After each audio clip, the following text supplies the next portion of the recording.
in the Paracast, the gold standard of paranormal radio. And now, here's Gene Steinberg. And with Christopher O'Brien, we are going to have a great episode this week. We'll tell you about more detail a little bit later. But I want to talk to you about a couple of things, Chris. And the first is the age-old discussion about whether there was some military disinformation going on, particularly in the UFO field in the late 40s and possibly the 50s. We think of it continuing until the present day. But it goes back to, say, the Maury Island UFO case, where Kenneth Arnold goes to Tacoma, Washington to investigate this case, and all sorts of crazy things are going on. Now, in respect to that, there's some comments from Jerome Clark, our favorite UFO historian, in a mailing list called UFO Updates, where he remarks there that Arnold wasn't the kind of person to really pay a lot of attention in terms of research. And of course, his first book, his only book on the subject, was The Coming of the Saucers, which was partly authored by Ray Palmer. But Palmer published the book, and Palmer maybe exerted a strong editorial hand to the first part of the book, to put it mildly. Yeah. Same with Richard Shaver. Well, Shaver especially, because Shaver's writing style was very straight ahead, very simple, but he wasn't a fiction writer. And Palmer, of course, was somebody who wrote science fact and science fiction, and so he would take what he got from Shaver, which was a straight-ahead article. And I knew Shaver, and I was very familiar with his writing style, and he would take that and he would invent a pulp science fiction novel from the basic descriptions and everything. Yeah. So your point is that Kenneth Arnold was embroiled in some weird sort of intelligence operation, going on Ken Thomas's work and, of course, Kurt's work. So build the bridge here for us. Well, part of it is that some of the information is only supported by what Arnold said in the book that he wrote with Palmer. And yes, we understand that Kurt Southerly talked to Kenneth Arnold some years before he died, and everything in that book was confirmed. On the other hand, we wonder, did Arnold really read the book or just assume that everything that he wrote down was translated in proper fashion by Palmer? Yeah. Not like good old Bill Burns and Philip Corso, where you don't really have to wonder. Well, you don't have to wonder because in that case, there were complaints that maybe the editing was a little bit too strong. Yeah, the addition of material, I think, would be more appropriate. Yes, indeed. And now, as far as the government is concerned, that takes us to part two of this discussion. Now, on a couple of times on the Paracast, we featured James Carrion, and he is a former international director for MUFON, the Mutual UFO Network. And he and they had a falling out, and then he resigned. Shortly thereafter, we talked to him.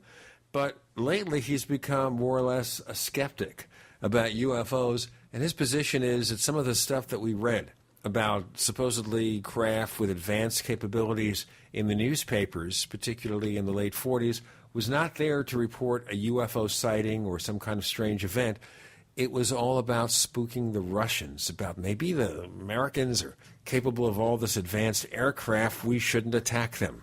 Yeah, you continue. Well, I think that's the big part of it, whether some of these sightings were of that. And certainly two events we can say, was this all some kind of government experiment with new aircraft? One being the Roswell case and the way it was handled. First, it's a flying saucer, then no, it's balloons, but maybe we wanted people to think it was a flying saucer. Then, of course, the Aztec case.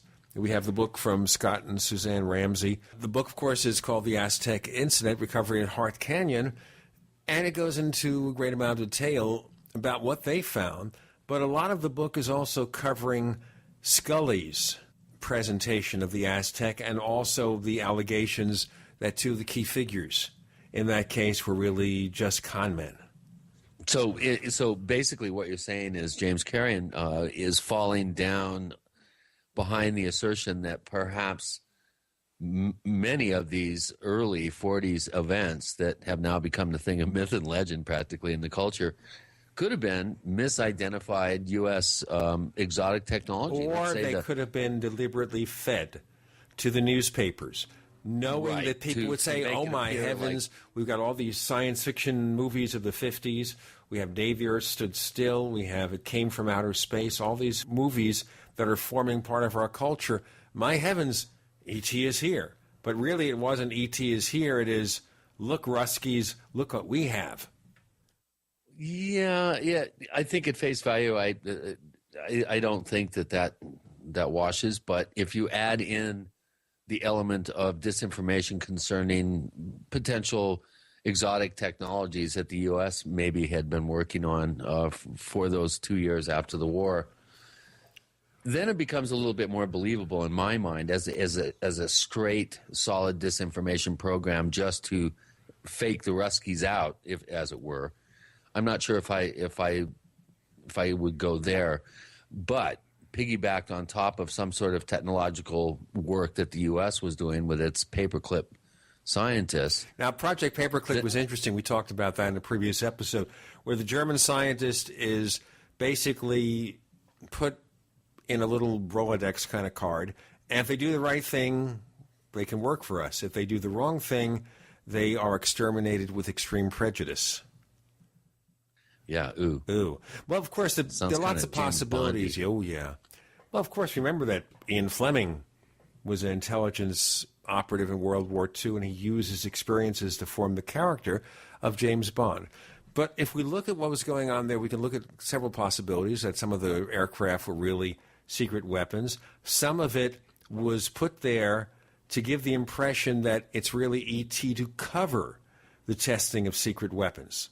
Yeah, exactly. So it's basically, if you look at all this stuff, you look at Maury Island as far as an intelligence affair, if you look at Aztec, the possibilities of Aztec, the possibilities of the Roswell case, or anything else that was weird in the late 40s, well, some of that may have been involving secret weapons. But, of course, there are people nowadays who follow the case in Roswell, and, of course, we can see this with Aztec, too, with the Ramses, and they would rather have us think it was really E.T. It could not possibly have been some kind of government experiment. I always go back to the Horton brothers and some of the very exotic, futuristic designs that they devised in the latter stages of World War II, and the kind of similarity that you see in photographs of some of the more exotic Horton flying wings and what Kenneth Arnold reported in June of 1947. I think there's some really interesting similarities there, and I think Carrion may be on the right track with his thinking. However, I think he's kind of throwing the baby out with the bathwater. I think there's more going on during that crucial time frame of 47 through 53. There's much more going on in those 6 years that can be solely debunked as being the testing of exotic technology or some sort of disinformation program to do a sleight of hand trick with the Russians. The Washington flyover in what was it, July 51, I believe, or was it 50? I forget. That to me is a really important, compelling case, and I don't think that was us. Speaking of strange things, we've got cryptozoologist J.C. Johnson joining us again, and he and you and a number of other people were involved in an unusual trip with some very unusual discoveries. Very unusual indeed. Yeah, a little disturbing, actually, Gene. Disturbing? I guess we'll have to find out why it's disturbing. Yeah, well, I hate to be the bearer of bad news, but yeah, we'll talk about it. Okay, what did happen on that strange trip just a few weeks ago involving David Childress, Ron Regehr, Clifford Mahooty, Gary David, J.C. Johnson? We also wonder if you won't send us a tweet at the Paracast on Twitter, and more. And J.C. Johnson is joining Gene and Chris next. You're in the Paracast.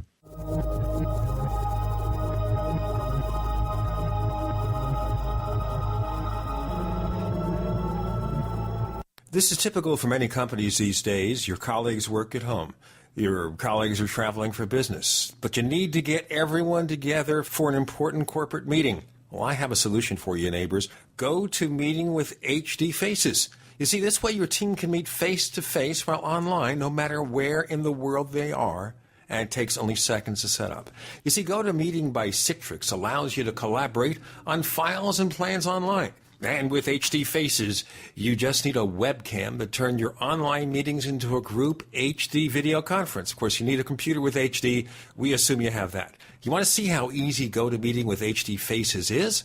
Well, my listeners can try it free for 30 days. Don't wait for this special offer. Visit GoToMeeting.com, click the Try It Free button. Use the promo code PODCAST. Be sure to use the promo code PODCAST to get that free 30-day trial of GoToMeeting with HD Faces. How much are you spending on your protein? Did you know that at normal cooking temperatures, you lose 50% or more of the amino acids that make up your protein? This means you're throwing away 50% of your money when eating cooked proteins, and you're burdening your organs of elimination. Proteins are vital to your health. But to get the full benefit, they must come into your bloodstream as undamaged amino acids. One World Whey is processed in a unique manner to protect the amino acids so they're easy to digest and use at the cellular level. The health benefits of undamaged whey protein are well documented. They are healing, reduced inflammation, increased levels of glutathione, detoxification, weight loss, muscle gains, more energy, and a better sense of well-being. If you want to have the energy to achieve your dreams, consider adding One World Whey to your diet.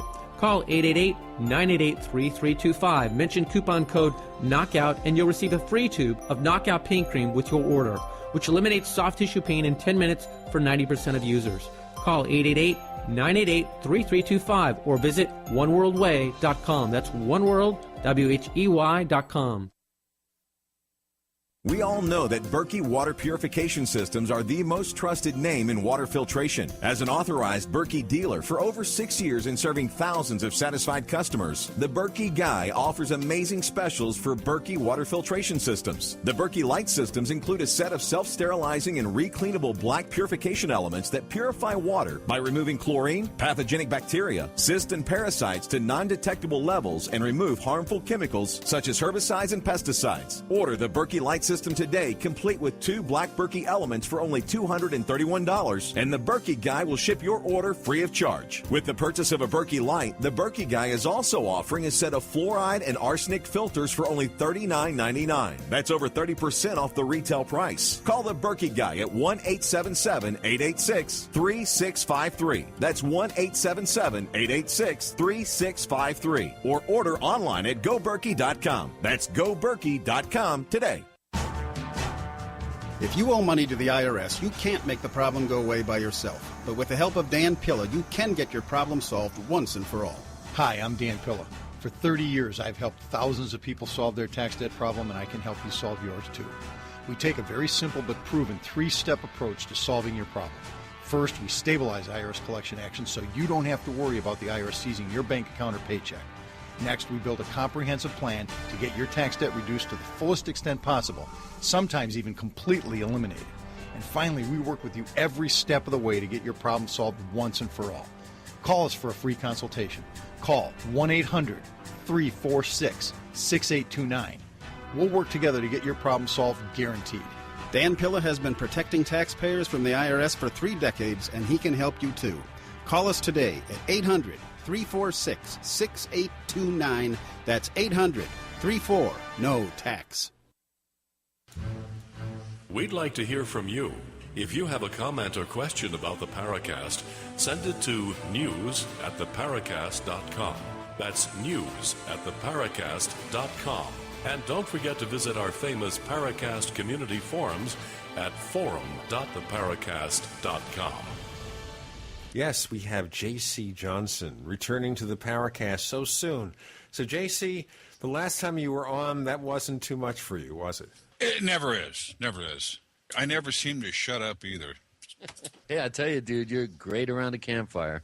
Oh, we can hear stories about his campfire exploits, but some of those stories may not be suitable for mainstream radio. Is that correct? Well, actually, I came away from our trip to the Grand Canyon. I believe Chris O'Brien and David Hatcher Childress and Mr. Mahooty gave me 2 honorary PhDs. I'm very proud of that. The one was a purely hard drinker, and the other honorary PhD I got was pure homeboy determination. So I'm really excited about that. Well, I have to think that your degrees are probably more authentic than those of 1 or 2 people we've mentioned on the Paracast over the years. Yeah. I always call myself a professor, but to channel the late Long John Nebel, what kind of professor are you? I am a professor of ignorance. Wow. You like that, huh? I like that. Right. I want to get the story from your mouth instead of Chris's here. You guys all hooked up a few weeks ago. We had a great time. Okay. Great time. All right. So you hooked up a few weeks ago, and you had this great crew with you, and everybody has been on the Paracast before. So these are old friends of ours. Of course, you were blessed by the Indian trickster himself, Cliff Mahooty. Those damn aliens. Yeah. It's got to be his favorite line. You know, one of the stories he told me that I really got a kick out of is, you know, he's such a nice person, down-to-earth person. He had come across some homeless guy, I believe over in Albuquerque, and the guy asked for some food, and he brought him food, and then he came back and brought him some more food, and the guy needed some shoes and stuff like that. And he kept telling Mr. Mahooty, he said, those damn aliens keep coming in and taking my stuff. Now I need some more food, and I need this, and I need that. So Mahooty's kind of warming up to the guy, and he thinks he's going to get a really good story. And he hooks up with the guy again, brings him some more food, and he goes, look, it's one of those damn aliens. And he was talking about illegal aliens. You see, nowadays, of course, the term is illegals, which can almost be a pejorative. It's almost insulting. You're an illegal. We don't pay attention to you. And that's one of those politically incorrect statements. But it's an interesting thing. So, JC, you and the rest of this amazing crew, which includes our own Chris O'Brien, got together a few weeks ago. What was the purpose of all? I think pretty much the cat's out of the bag. We read back in the Arizona Gazette, I believe it was 1909, a Kincaid gentleman, I believe he was with the Smithsonian Institution at the time, was doing a solo trip down the Grand Canyon, and he happened to look up after a particular rapid, and he saw some tailings, which would tell him that there was either something being dug or some kind of mining activity going on. So with great difficulty, he climbed up about 1,600 feet above the canyon floor, and he found a doorway. And inside the doorway, he found a Buddha-like statue and some Egyptian things, a kind of a multicultural underground city. Of course, he didn't mention there were any inhabitants at the time, but we don't hear too much more about it after that article in the paper. But there's still a lot of intrigue, and Chris has known this gentleman who's done over 30 years of research, and that's kind of how we zeroed in on a particular area to go and possibly get above where the doorway is, and we were probably very close. What we need to do is go back in from river level and have a ground crew on the top, too, and kind of synchronize. Right. So we get to, what we'll do is we'll take the raft down from Lee's Ferry, we'll drink beer for like 2 days and pee off the back of the boat until we get to the location. But you got to tell me in more detail how this started, because we're just getting the end of the story. Okay. It's really simple, Gene. As many of the listeners out there know, one of my many hats that I wear is I'm, a guide for private tours of Grand Canyon, where I take guests from resorts in Sedona, spend a whole day, 10 hours with them, take them up to the canyon. We drive along the South Rim, and I give them, the quality and quantity of information that's going to make their trip a memorable one. Most people going Grand Canyon haven't been there, and it's a lot of fun. I've been up there almost 200 times, and every time I get to the easternmost part of the South Rim within the park at Desert View, I look across the confluence of where the Little Colorado Gorge comes into Grand Canyon and then does an S-turn and goes up to Lee's Ferry and then up to the Glen Canyon Dam. And I look across there and I wonder, man, it would sure be neat to go out there and stand right above the Sipapulima, or the Sipapu, which is one of the most sacred sites in North America, arguably the most to the southwestern Indians, the Hopi and Zuni in particular. And down at the bottom of this 5,000-foot cliff, about 3 miles upstream in the Little Colorado, is the confluence of, from the confluence of the Colorado, is this place of emergence. It's a 70-foot travertine dome with a hole in the top. It looks like the original design for a kiva, which is a sacred space that Pueblo Indians do ceremony and stuff inside of underground. And so it was my idea to to go out there with an expedition and a remote piloted helicopter with a video camera and do some aerial surveillance of the Sipapu area, and then around the corner, about 4 miles away, this potential doorway that was discovered by S.A. Jordan and G.E. Kincaid back in 1909, and do some surveying there and just kind of get a sense of what that part of the canyon system is like. Having been up there so many times, I just knew it was going to be spectacular. And I'm telling you, when we got to that point and we were graced with this view from there, it is hands down the most incredibly gorgeous thing I have ever seen with my own two eyes. And unbelievable. It literally took my breath away. And I've been to Grand Canyon almost 200 times, like I said, and nothing prepared me for what we saw. And unfortunately, it was, in the 90s. There was a 40, 50-mile-an-hour wind blowing. I was unable to get a pilot to sign off on the safety of the gear by, flying a remote-controlled helicopter in those types of conditions. So unfortunately, on this trip, we weren't able to do any sort of aerial surveillance, although we'll talk a little later on, if you want, about an idea that we've come up with to use the wind to our advantage, use a giant box kite with a suspended camera. But that was basically, Gene, the inspiration to do it, and I just put the word out to JC and, of course, David Childress and his wife Jan, and Ron Regehr and his wife Dar, and Clifford and Gary David, our archaeoastronomer friend. And we went out there, and it was very rigorous. It was super hot, windy. I woke up every morning with my tent collapsed around me. I'm never bringing that particular tent again, boy, I'll tell you. We have to talk about the tent manufacturer, maybe find one who's willing to sponsor the show and give you good tents for exploration. Okay. I won't mention Ozark Mountain. I guess we're not going to get any advertising from that company. It is a good tent design. What it is, it's one of those instant pop-up tents. It pops up like an umbrella, and it's great, but it's not good in the wind. No. Not good in the wind. I bring my low-profile mountaineering tent for the next We'll trip. be talking about Mount tents Everest. And strange happenings all with J.C. Johnson and Gene and Chris. You're in the Paracast.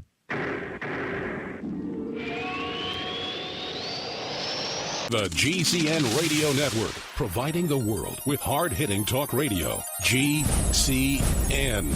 Great talk radio starts here.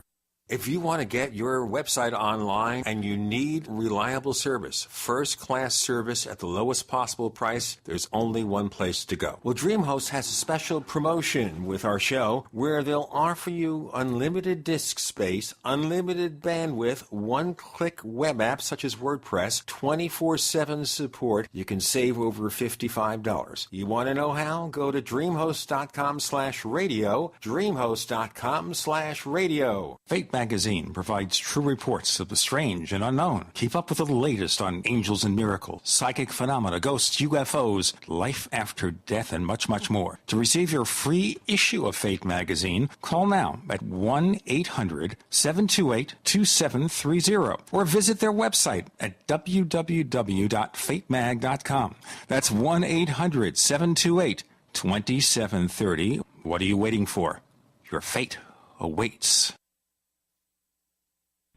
Love gardening but don't love seeing your hard work destroyed by wildlife? Then use the #1 most effective deer and rabbit repellent you can buy, Plant Skid. Plant Skid repellent protects gardens, trees, and landscaping by emitting an odor that browsing animals associate with predators. So animals avoid plants before they nibble, not after. Plant Skid is made in the U.S. from non-toxic, 100% organic, environment, and pet-friendly ingredients. Other repellents wash off in the rain. Not Plant Skid. It's guaranteed to outlast all other repellents. Plant Skid was the first animal repellent to be OMRI listed organic and now comes in liquid spray, powder concentrate, or easy-to-use granular. Just sprinkle around your garden. For proven protection from deer, rabbits, squirrels, and other small rodents, use Plant Skid. Member tested and recommended by the National Home Gardening Club. Find a dealer near you at plantskid.com. That's PlantSkydd.com. Ask about our new vole repellent when you call 800-252-6051. That's 800-252-6051. Plant Skid, proven plant protection, guaranteed, or your money back. In a coming apart world, you need something to keep it tied together. That something is Atwood Rope, the highest quality rope made in the USA, from exotic braids for military, rescue, arborists, shipyards, tow line, or boating. Quality rope at affordable prices you and your customers can depend on. Find a dealer or shop online at atwoodrope.net. Enter promo code RADIO to receive 100 feet of 550 paracord free with purchase. Atwood Rope, working to keep the world tied together. OnlyBatteries.com is where to turn for all your battery needs. In stock, fresh, guaranteed. Fast shipping, non-rechargeable batteries, rechargeable batteries, battery chargers, custom battery packs, all brand names for all the batteries you use at home, the office, the cottage, and the car. OnlyBatteries.com. Get 25% off using coupon code 7500. Call right now, 1-800-660-7705, or visit OnlyBatteries.com. OnlyBatteries.com. That's OnlyBatteries.com. Healthy soils grow healthy plants. So before you plant your survival garden this year, is your soil healthy? Maximize your crisis garden soil with EM1 from Terraganics. EM1 Organic Soil Conditioner, Fertilizer Amendment, and Compost Accelerant provides healthier gardens and faster, efficient garden composting. EM1 from Terraganics.com quickly improves soil structure by increasing nutrient availability and converting organic matter into soil humus. This improves seed germination and root growth, improves plant quality, size, color, flavor, nutrient value of fruits and vegetables, and improves shelf life. And when rain is not in the forecast, no worries. EM1 improves moisture retention in soils, helping reduce drought stress. Just like you prepare all else, prepare your crisis garden for maximum yields with EM1 from Terraganics.com. Order now at TERAGANIX.com or call toll-free 866-369-3678. That's 866-369-3678. Terraganics. Life's getting better. Hello, this is Rosemary Ellen Guiley, and you're listening to the Paracast, the gold standard of paranormal radio. Just a reminder that Rosemary Ellen Guiley has joined Chris O'Brien on some investigatory episodes, but not this one. We're talking about what happened, and we're trying to understand what happened when Chris and J.C. Johnson and David Hatcher Childress and all these people were exploring something in the area of the Grand Canyon, and we're trying to understand what happened, but we're trying to frame the background of this particular visit. So you got all these people together. How did you persuade all of them to participate, Chris? I didn't have to persuade anybody. I just put it out there as a suggestion. Everybody said, hey, count me in. We agreed on a date, and we made it happen. Ron Regehr showed up with 2 truckloads full of food and gear, and as I was sitting there in the heat helping him unload, I said, Ron, man, you got everything in here but the kitchen sink. And he goes, oh, no, got one of those too. And sure enough, he whips out a brand new Cabela camp kitchen. You know what? If we have a special section on camping equipment, we can get a lot of advertising, especially for those who want to do these on-site investigations. Okay, so you got the camping equipment. This was meant, therefore, to stay there several days? We were there 4 days. Okay. And you're still here, so you came back at least. Or maybe... Yeah, we did. JC had to leave the morning of the last day, and so he wasn't there when Gary David, Ron Regehr, Clifford, and myself had our little journey overlooking the Sipapu area, which was south of the area that we were just describing before, right there at the confluence. If you go upstream, up the Little Colorado, about 2.5, 3 miles, that's the location of the place of emergence on the river. We were, of course, up above 4,500 feet above. But getting out there was pretty rigorous, and the conditions out there are very, very difficult. There's no trees for 14 miles. It's very low, super tough sage, an absolute eggshell spiderweb of roads that you have to learn how to navigate by sheer intuition. Literally. Yeah, the 3 pages of directions you guys had, I think those ended up in the back seat. Right. Kind of went by after line about of the end sight of page there. 1.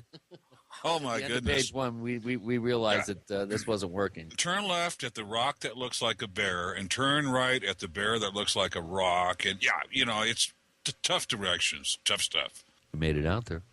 Yes. We did have a very interesting time. On the last day, though, we really had a wake-up call. One of the things that we were doing while we were out there, it's all, fine to be playing Indiana Jones and or General Fawcett or Colonel Fawcett out there in the wild exploring for unknown cities and all that sort of thing. But one of the other things that was foremost in my mind and in Clifford Mahooty's mind was to conduct a ceremony, a blessing ceremony, and in his words, an apology at the place of emergence above it. And it was that last day that the four of us went out there that we stumbled on what I think is a major potential news story.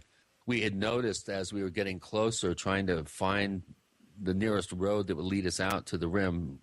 Subsequently, we found out there really is no road, but we were able to get within 2.5 miles of where Salt Canyon comes into the Little Colorado River Gorge, and we noticed these very unusual helicopter flights. And they seem to be going down into the Little Colorado River Gorge, which is a no-fly zone. As we got closer, I was able to get video footage of what appears to be a fairly sophisticated helicopter, private. It did not appear military. But we're not talking of a black helicopter here, no, are we? No, Okay. no. This is not. I don't want to stir that particular pot, but no. This looked like to be some sort of construction helicopter. It had what appeared to be about a 70-foot line, 50 to 70-foot cables slung underneath it. And the first load we saw looked like a bunch of pipes that were being carried in by the helicopter down Salt Canyon, around the corner, and then towards the Sipapu area in the Little Colorado River Gorge. And I must say, Clifford was quite horrified by this.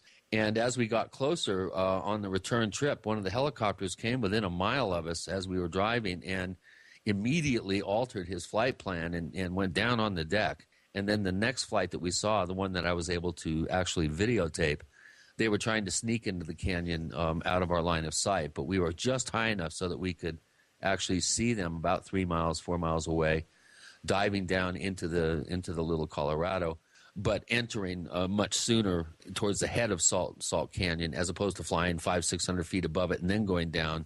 They were trying to sneak right down the extension of Salt Canyon down into the Little Colorado Gorge area. And we instantly knew that by them altering their flight plan and trying to, for all appearances, trying to hide from us, we realized that there was something very suspicious going on, and subsequent research has uncovered a rather dismaying scenario right at the point where JC and I were describing the gorgeous view that we encountered that first day we went out. They're planning on building a casino with a restaurant and with housing for workers in a 27-mile road to get out there. And then there's going to be a 1.5 mile tramway that's going to go from the rim down to the confluence, which is right in the area of one of the most sacred sites in North America. This has already been signed off on by the Navajo, who are custodians of this area, even though it's a Zuni and Hopi sacred site. It isn't considered to be a sacred site by most Navajo, but it is by the Zuni and Hopi. It's their place of emergence. It's probably the most sacred site in the Southwest. And much to our dismay and consternation, we have discovered that this billion-dollar project has already been signed off on by the Navajo, and it may be tied into a new water grab that's going on by the federal government, getting the Indians to sign over water rights for the water in the Little Colorado. And there's also talk of developing uranium, potential uranium deposits in the area. And this Clifford, going out to do ceremony that day, watching this helicopter activity, it was really bummed out about it. And at one point, I said, "Well, Clifford, doesn't look like we're going to be doing any ceremony today." And he rattled off some highly naughty words and said, basically, "Hell no, no way." So basically, and, he's capable really of performing upset. ceremonies with words that maybe we don't normally use under such circumstances. Well, commenting on why he wasn't going to do the ceremony, yeah, but his ceremonies are in Zuni. I'm not sure what some of those words mean, but I'm pretty sure they don't mean what he was saying in English. Also, we've got the local chapter house up there, down from the Gap. They are protesting this development. and they're the Navajo, and they're protesting it. They're not going to sign off on it.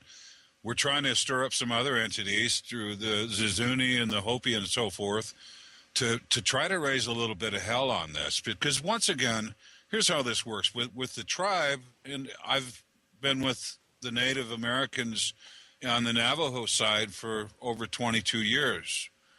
And I know how the politics work. You're probably going to get about 5 guys in high positions with the tribe that they're going to become millionaires. And then they're going to offer a bunch of dead-end tourist jobs. And they're going to push jobs. The thing is, there's nobody out there. They're going to have to move people out there to this area to work in this casino/restaurant, tramway, everything else. You know, just some more dead-end, low-paying tourist jobs. Can I fluff your pillow for you? Can I live a mint on your pillow? Would you like fries with that? It's a dead-end thing. It's not going to benefit anybody other than a handful of people and the developers. And they've already signed off on this so far, but not completely. So the case here is, if there's money to be made from any undeveloped land, the developers are going to be there and do something about it. Absolutely. And the thing is, I don't think they have the complete green light to go ahead, and they've already seen the helicopter activity. They're dropping pipes down there. You know they're going to be pumping water up from the Colorado because there's no water out there. I don't know where they're going to get water for this resort. We're going to have to figure that out, and we're going to have to look at the background of this area and to understand it even better. With Gene and Chris, we have J.C. Johnson. You're in the Paracast. America's #1 source for independent talk radio for over a decade. We are the GCN Radio Network. We also have swag. You know, we have all these exclusive Paracast things that you can buy. We've got 60 or so different items, and entails T-shirts, sleeves for notebook computers, iPad cases, mouse pads, the Paracast Jumbo tote bag, all sorts of T-shirts and jackets and stuff like that for men and women. We have a Paracast aluminum water bottle. All this stuff, you go to store.theparacast.com, store.theparacast.com. What makes it special is that the items are the best quality, great T-shirts, fabrics, and they have our official logo on them. That's what makes them special, in multiple sizes and colors. We even have stuff for children, stuff for women, stuff for men. We have all sorts of sizes, like small up to X large. A lot of good stuff. That's the swag from the Paracast. You go to store.theparacast.com, stop by, and take a shopping tour. Emergency Essentials has Mountain House deals in June. Going on now. Emergency Essentials, the 24-year leader in emergency preparedness supplies, does it again with up to 25% off Mountain House foods. Don't miss these savings. All Mountain House number 10 cans are 20 to 25% off during the month of June only at BePrepared.com. Mountain House foods have superior taste and a scientifically proven 25-year shelf life because they start with fresh or frozen foods, then cook, prepare, and finally freeze dry them. All the goodness, flavor, and taste are locked in as if handmade from scratch. Mountain House, the same great meals enjoyed by campers and outdoorsmen the world over. Hurry, now through June 30th. Call 800-999-1863 to experience exceptional customer service and the BePrepared.com low price guarantee. That's 800-999-1863. The choice is clear. Be unprepared or BePrepared.com. Now at DeseretFoodStore.com, sign up for a 1-month supply of delicious food for only $99 with free shipping. That's right, only $99. Gourmet restaurant-style meals with a 30-year shelf life. Packaged in heavy-duty Mylar bags for easy transport and freshness. Meals like stroganoff, lasagna, teriyaki, 5-bean chili, granola pancakes, and much more. Visit DeseretFoodStore.com, spelled D-E-S-E-R-E-T, foodstore.com, or call 801-444-1444. Food for now, food for life. 37 things to hoard. Do you have the 37 crucial food items you can't survive without? When disaster hits and mobs go crazy grabbing food off the shelves, your family may be without food or waiting in long food lines. Prepare now at 123survivalplan.com. That's 123survivalplan.com. Many people don't have these 37 food items. Learn what you need to hoard now at 123survivalplan.com. Watch the video over 1 million people have viewed to discover the 37 food items that will sell out first when disaster strikes at 123survivalplan.com. Did you know that gold and silver contain healing properties? It's true. Since the beginning of mankind's history, gold and silver have not only been used as real money, but also for healing our minds and bodies. UtopiaSilver.com is your leading source for colloidal silver and colloidal gold, offering supplement protocols that can heal and enhance your health. Protocols for boosting the immune system, insomnia, yeast infections, herpes, and countering the effects of vaccinations and radiation poisoning. And now UtopiaSilver.com encourages the use of real money with this buy one, get one free real money special. For details on your colloidal silver and colloidal gold supplements, call 888-213-4338 and ask about 50% off for first-time customers. That's 888-213-4338 or visit UTOPIASilver.com. UtopiaSilver.com. Fighting for liberty and healing one American at a time. This is Jim Mosley, editor of Saucer Smear, and I'm here to say a good word or two about the Paracast, which I believe is the gold standard of paranormal radio. Listen to it if you can. We have J.C. Johnson with Gene and Chris, and we're talking about an unusual area located at the rim of the Grand Canyon that developers are looking to exploit. Now let's look at the background of this place here. What is it about this area that makes it so fascinating? In my opinion, it's the Grand Canyon in 3D. It's the wraparound effect. You are wrapped by the canyon. You're enveloped by the canyon. The view on the other side, I'll never go there again. I'm done. If somebody says, you want to go to the Grand Canyon, I'll say, I'll take you to the Grand Canyon. You have to. I've got the photos up on my Facebook, J.C. Johnson, and it's public. You know, you can go there and just look at the photos. But it was really just the most amazing view I've ever seen, and it was breathtaking. My knees got weak walking out to the point the first time when we got there. I could not believe what I was seeing, and we were making kind of funny jokes. You know, if the tribe knew what they had out here, they'd build a 4-lane highway and put up a casino. And we didn't jinx ourselves. Yeah, it isn't like we jinxed ourselves. This has been in the works probably long before March when they said they started this. It's been in the works for a long time. They're squeaking it legally, I think. It's highly dubious in my mind that the activity that I was able to videotape out there is legal. This is a very sensitive cultural heritage area. It's a no-fly zone because of the national park. I mean, the reason why the FAA was formed back in the late 50s, early 60s was because of an airliner commuter jet crash over the Grand Canyon, which took 10 years to clean up. And it was right off of the point where we were sitting that first day. So there's some legal issues here that I think come into play. And these guys, they're feeling their oats because they're already getting started on doing something there. Now, Clifford brought up an interesting point, which I'm not sure at this point whether I would totally agree with him or not, but I think it's a very interesting observation that this may actually be a cover for some sort of development of the underground city that was discovered in 1909. All right, let's talk about the underground city. Now we're getting into the area where we may have some paranormal aspect here. What underground city? Well, JC did a good job summarizing the actual claim of discovery back in the spring of 1909. A prospector and a Smithsonian archaeologists allegedly stumbled on an underground city that was very difficult to spot the doorway. You had to be right in the right spot to even see it.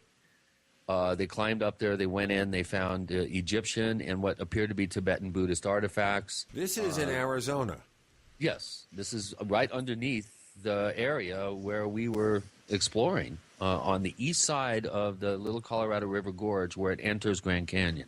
And there's a doorway in Marble Canyon about 2.5, 3 miles upstream from there that supposedly leads into an immense underground complex that's not natural. It was manufactured. Supposedly mummies were discovered, statuary, examples of obvious cultural art from the Far East.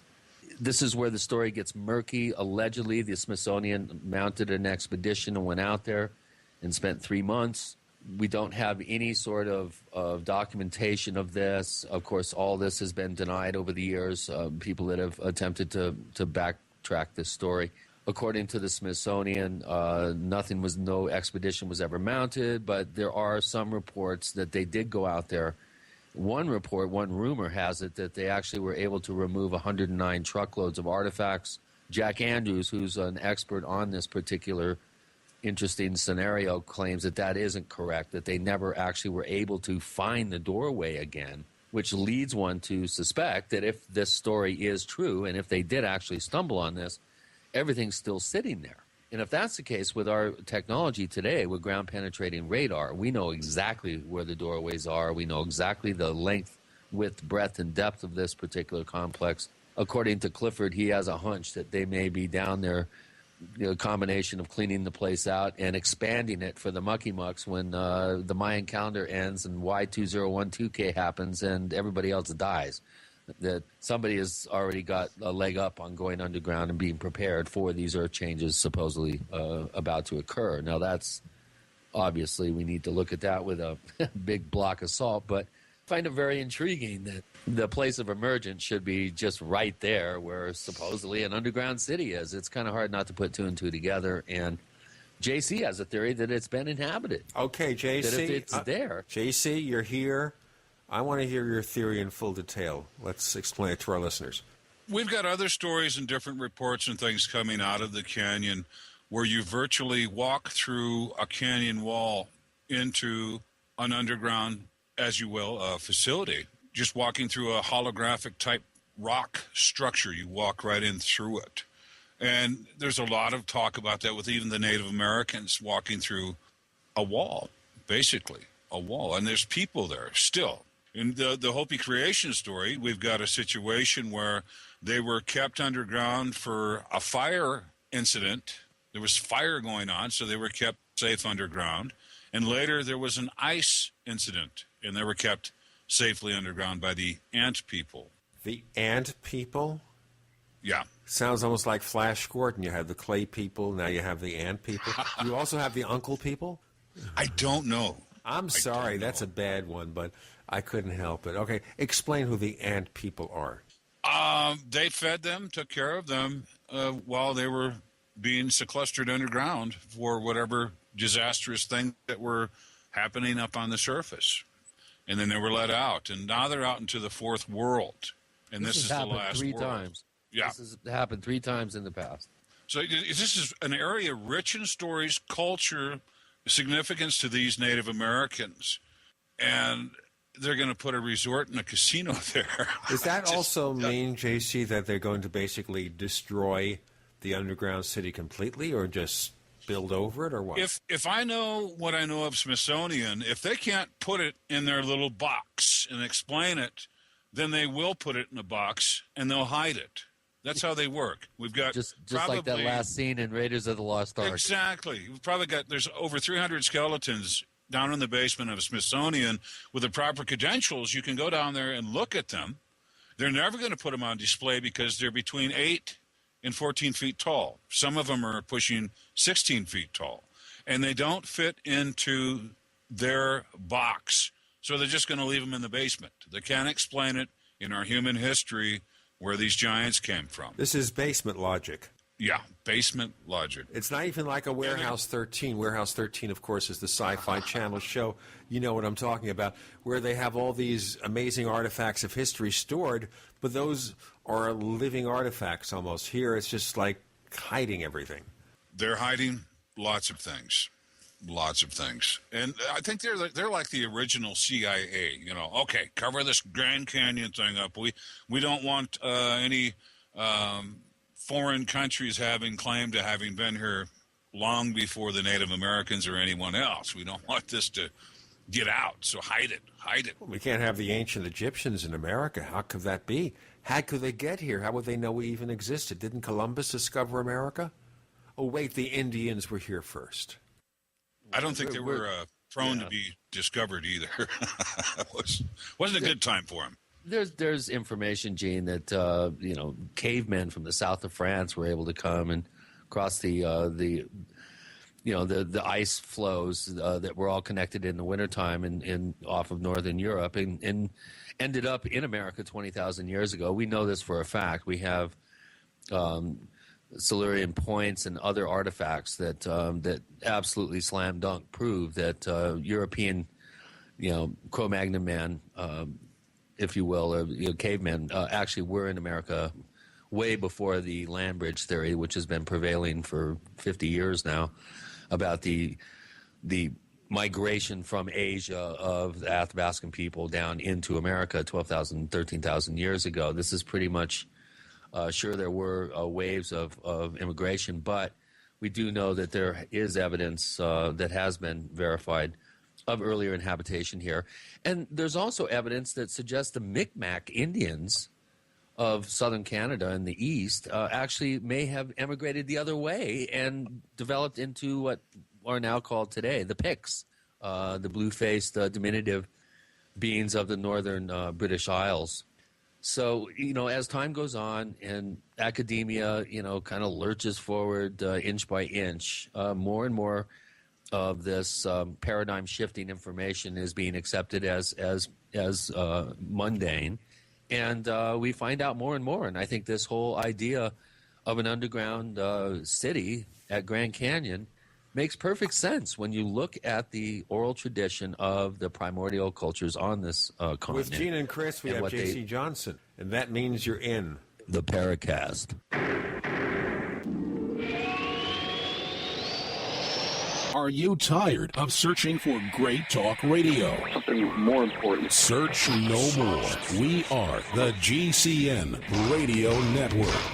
Hi, this is Ted Anderson. If you'd like to listen to GCN programs on the go, I have great news. GCN has created a Droid and iPhone application, and it's free. Just as easy as going to GCNlive.com, click on the banner, and download. Before you know it, you'll be listening to your favorite hard-hitting GCN shows, live or on demand, right on your Droid or iPhone, 24/7 and on the go. So download the Droid and iPhone app free by clicking on the banner at GCNlive.com. Thanks again for listening to GCNlive.com. Again, that's GCNlive.com. We the people grow cotton, weave fabric, engrave ink, embed strips and fibers to protect from counterfeit and carting to a private bank, having it lent back at interest, forcing taxes to service debt. This capitalism, or was Jefferson correct when stating a central bank issuing the public currency is a greater menace to the liberties of the people than a standing army? Ted Anderson, I'm placing a free silver dollar in a book that explains our monetary system. Call for your copy, 800-686-2237. It's time to understand the system. Call 800-686-2237. That's 800-686-2237.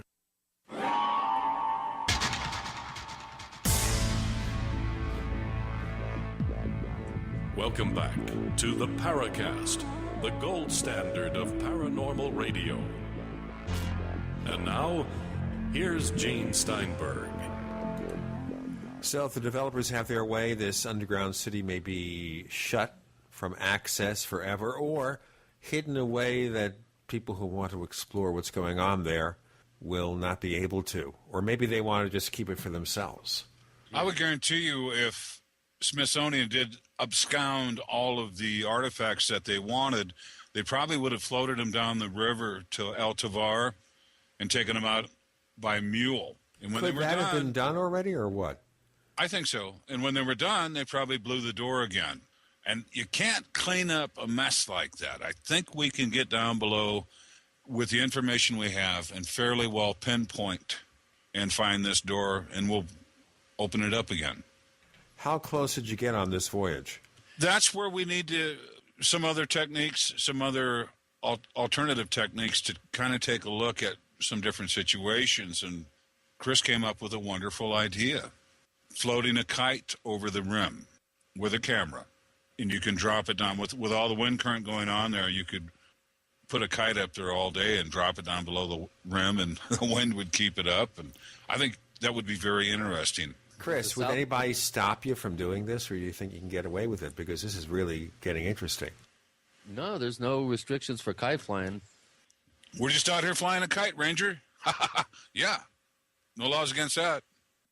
Okay. No, that sounds like all you have to do is set it out there about 300-400 yards with a operable camera with pan tilt zoom, and you'll be able to map the entire stretch going upstream from the confluence point. This is sounding fascinating. I want to look at the legends here, because every time we talk about underground cities and underground places, I'm reminded of a discussion. I did an interview with a book that Tim Beckley is coming out with, which is basically reprinting the old Hidden World stories from Ray Palmer about Richard Schaefer. And, of course, we talk about all these underground civilizations. So do you think that if you, because I won't do it, of course, because I like to stay indoors when there are mysteries outside where people could be captured, and that is, if you guys did this, do you think you'd find something living down there now? Other than, of course, rather wild creatures? I think there's a potential for some type of race to be down there. We've all heard the stories about the Hollow Earth. We've read all the different reports, the different writings and things like that. I mean, there's a really good basis for some type of underground society, whomever they might be.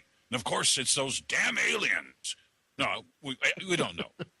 But there's underground cultures. I can guarantee you that. I almost guarantee you that. Just from the people I've talked to, the people who've run into the reptilians and things of that nature, that might be what these the Hopi are describing as the ant people.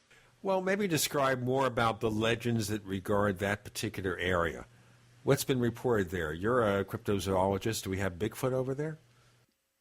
I'm not entirely sure. I think probably over on the North Rim, there's activity over there. I remember one time we were about 4 miles up from Lee's Ferry heading up toward the dam on the Colorado. And I want everybody to get their maps out. Let's do this here because of the fact that we're talking about a specific area that is on the map more or less. Can you tell our listeners to get out their maps, go to Google Maps or something, and look at this and then paint the picture that they're going to see? Yeah, we'll have something up by the time the show airs. We'll have something up online. We'll have a map of the area so people can refer to it. Okay, go ahead, JC. Well, with this Lee's Ferry, what my buddy and I used to do is we would get down to Lee's Ferry, and about the last time one of the rafts came in, and they're motorized rafts, they put the people in up at the dam, up in Page, and then they run them down the river. I believe it's 12 miles to Lee's Ferry from the dam. Well, we would bring our kayaks and our canoes and hitch a ride after all the passengers got off, and we'd pay the people driving the boats in beer or cash. Take us up to mile 6 or take us up to mile 8 or, take us upriver. And then we could kind of hang out in one area and do a lot of fishing where we could paddle against the current and get upriver a little bit. We'd go up and paddle against there, and then we were in really tight with the people who were doing the tours down from the dam. So when they'd come by our campsite, they'd say, the buffet's at 10 o'clock tomorrow at mile 8. And we'd get there an hour early, and they would feed us. And then we would leave. So explain this to me. Usually when a buffet starts at a specific hour, that's when it starts. So you get basically a chance to sample everything? Exactly. All right. And we did all this with beer. Beer is the currency on the Colorado. Let me tell you. It's a good currency. And you can be a bum up there all summer if you want to. And you just pay for your parking permit where your vehicle's at. And you can hang out on the Colorado River. Move from camp to camp. There's But is it good beer? Whatever you can buy in Page. You don't want to buy in Utah because that's 3.2% beer. You go into Arizona. Did you ever think, ladies and gentlemen, on the Paracast, you hear a couple of guys talking about the best beer to buy to explore the unknown? Lots of fun up there. I miss it. But, I've got more, I guess I have more responsibilities at this time. But you can spend a month there. And it doesn't cost you much. Now, this trip that you guys took, did it stop dead in its tracks when you realized development is going on? Or what? Well, that portion of it did, yeah. That final day, we just, we basically turned around and left. We were quite crestfallen, but we did document the scene, I think, fairly well. I am working on a YouTube video as we speak that's going to be covering the journey. I'll, of course, give the Paracast a first look at it on our forums. But this was Clifford was not happy. He was actually quite upset about this, and for good reason. This is a very tenuous time period that we're in. There's lots of cultural programming going on related to potential Earth changes, and who knows what could happen over the course of the next year or two. Right now, we're at a very tenuous point, and I think in history, and this was not a good sign to Clifford. He really, I can't underscore this enough. He was not a happy camper that day. We don't need to have this kind of stuff going on. And isn't it unfortunate that wherever in the country there is a place where they can build a casino or a new housing development? But I have to wonder something here. The housing industry is in pretty bad shape. Development's in bad shape. The economy is in bad shape. Why pick now to build something like this? The Grand Canyon's rocking 24/7. I don't think they've lost a whole lot. I know they had some probably fewer visitors during this recession, but they're still rocking 24/7 up at the Grand Canyon. So they figure by the time this is built, things will have straightened out. Well, it's kind of interesting, too. You're going to have a luxury resort next to an underground city. Okay, guys, time to evacuate. Or do you think they're going to stage tours of the underground city for someone who wants to spend $600 or so per hour? A profit-making organization. Yeah, it could be. That's another thing that we were, potentially looking for, too, is any kind of air shafts or air vents or anything on the surface. And we came across some monolithic-type structures in a circle that we're kind of scratching our heads over. I'm going to be talking with Leonard Dan, Chief Dan. He's been a geologist for over 35 years. He's retired now. But I'm going to get him in. I'm going to show him on Google where we were, what the area is, because he traveled all over the Southwest as a geologist, inspecting bridges and everything else. He knows every inch. And he'll tell me, oh, yeah, the Army Corps of Engineers must have did that. Or he'll say, I don't know. Or he might know. But we saw some interesting rock structures while we were there that I can't entirely explain or write off. Yeah, exactly. Of course, our resident diffusionist archaeologist said, it was just a bunch of guys in the 50s making a sheep pen, but that didn't quite wash in my book. All I needed was a pickup truck with a couple of reels of barbed wire and some fence posts, and they could have had that thing built in a day, 3 guys. This took a long time. I mean, there are 2-ton, possibly 3-ton standing stones as part of this particular very weird enclosure that we discovered. We'll have to talk about the weird enclosure and so much more with J.C. Johnson and Gene and Chris. You're in the Paracast.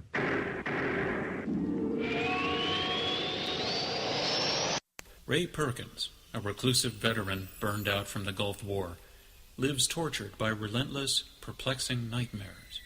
Nightmares of a horrific battle in deep space and of a mysterious woman suffering in agony for her devastated world. A woman not yet born, calling across centuries to him.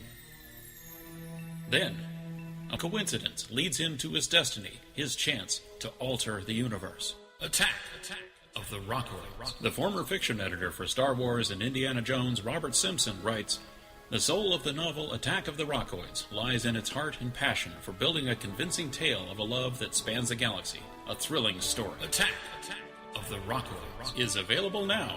Read a sample chapter and get a special discount off of the cover price at our website, rockoids.com. That's ROCKOIDS.com. Attack of the Rockoids, a novel in the grand science fiction tradition.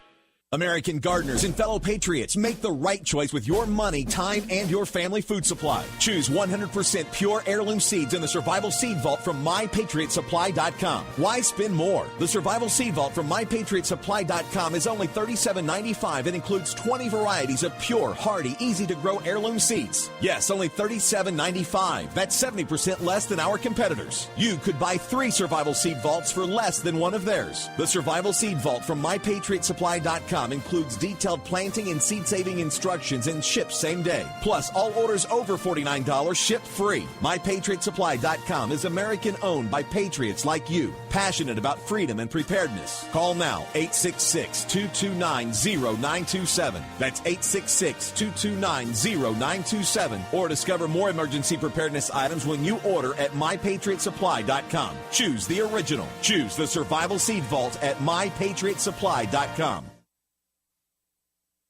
Healthy soils grow healthy plants. So before you plant your survival garden this year, is your soil healthy? Maximize your crisis garden soil with EM1 from Terraganics. EM1 organic soil conditioner, fertilizer amendment, and compost accelerant provides healthier gardens and faster, efficient garden composting. EM1 from Terraganics.com quickly improves soil structure by increasing nutrient availability and converting organic matter into soil humus. This improves seed germination and root growth, improves plant quality, size, color, flavor, nutrient value of fruits and vegetables, and improves shelf life. And when rain is not in the forecast, no worries. EM1 improves moisture retention in soils, helping reduce drought stress. Just like you prepare all else, prepare your crisis garden for maximum yields with EM1 from Terraganics.com. Order now at TERAGANIX.com or call toll-free 866-369-3678. That's 866-369-3678. Terraganics. Life's getting better. Attention mindless criminals, thugs, and thieves. Go ahead, break a leg.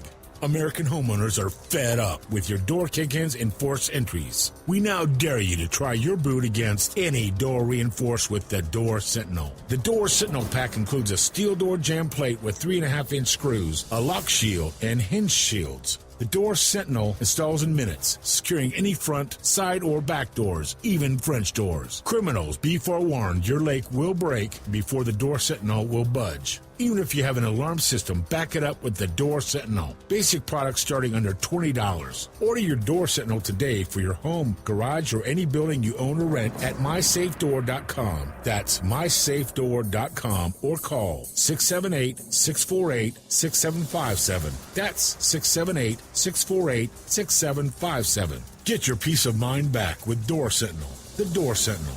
Always on guard. We'd like to hear from you. If you have a comment or question about the Paracast, send it to news@theparacast.com. That's news@theparacast.com. And don't forget to visit our famous Paracast community forums at forum.theparacast.com. So, off the beaten track from our usual coverage of UFOs and ghosts, we're exploring the underground city that may be no more or may be used as a place of refuge, depending on your point of view. J.C. Johnson, cryptozoologist, of course, Gene and Chris exploring on the Paracast. All right, what is this strange thing that you saw, these large stone thingies? Yeah, they were just out of the blue. We're like, what is that? We were out scouting to get out to the point where the confluence is, and we came across these structures. One was a small round structure. The other was a large round structure. I think Gary David measured 70 feet across inside of the structure. Yeah, it was 70 long, 50 wide. Yeah, and just one of those scratch your head things, I don't know. We're going to find out. So I think when I talk to Leonard, he's going to give me the scoop on it. This is part one, then. We're going to have more information as well. We're going to go back. We're going to go back, and my producer wanted desperately to come out there because we wanted to have some, some more audio equipment and things like that. And my producer came down with a situation where he had to go get some medical care, so he couldn't make it out there.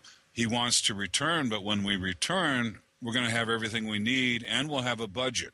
I love budgets, JC. We're going to do this again. Same cast of characters, and probably a couple of climbers, experienced climbers who can free climb, put ropes up, the works.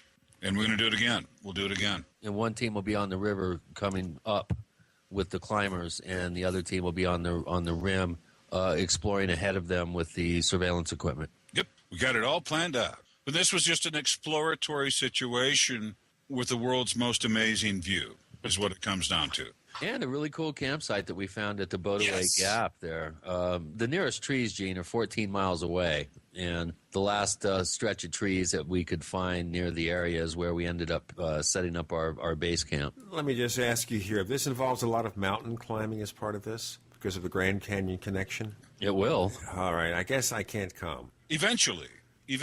I might come in a helicopter. That will save it, you know. Then again, the tribe might put a tramway down to the door, and you can just take a tram ride down to it and go inside the hidden city. Yeah, I think that sounds more like Gene speed. Thank you. Okay, but understand, folks, I am not of this dynamic duo on the Paracast. I'm the guy who stays indoors, and Chris goes out there and confronts the danger. This way, at least one of us will survive. What we found strange also is going out to that point, and we're calling it Mahooty Point now. So it's Mahooty Point. Going out to the point, there was a government vehicle there. Clifford said, well, that looks like it might be Park Service, and it was a GSA vehicle. What is it? Government Services Agency plate. Yeah, exactly. And each type of plate or the type of numbers indicates which agency or administration that it comes from. And Audrey called in that vehicle and the license plate and everything because we were concerned that it was there, at least 2 days when we were there. I think it was there the third day you guys went out also. Yeah, and it looked like it had been there at least a week. So an officer from Tuba City, a friend of Audrey's. Who is Audrey, by the way? Explain who Audrey is. Audrey came out with us. She's a sheriff's posse volunteer out of Apache County. She does a lot of security work. And she's a good hand around camp. She's a pretty good shot, too.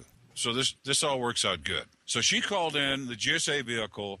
A friend of hers was on the way out, a Tuba City police officer, and they just got past where our camp was, heading out to the area, and she got called off of the call, which was kind of a strange thing. Oh, you didn't tell me that. Yeah, they called her off the call, told her to turn around and go to another call.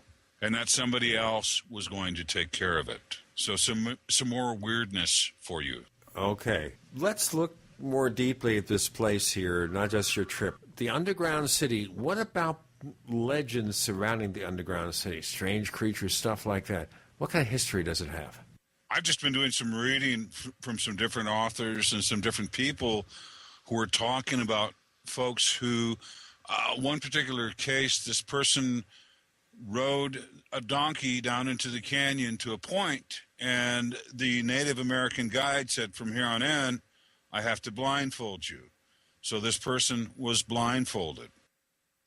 And then said they walked right through the rock wall, and inside was a room, and there were several doors. And the guide knew which door to go into. And they went into this door. They walked into basically an underground city that was lit. There were people there. Now you say lit. Lit with what? Fire? Lit with electric light? Artificial, some type of, artificial light source, something of that nature. Like fluorescent LED? Not quite like that. It was lit. Oh, boy. It was lit. And there were people there. And they were growing gardens. They had food. They had everything they needed underground. It's just a story, but, the person says this is what happened, believe it or not.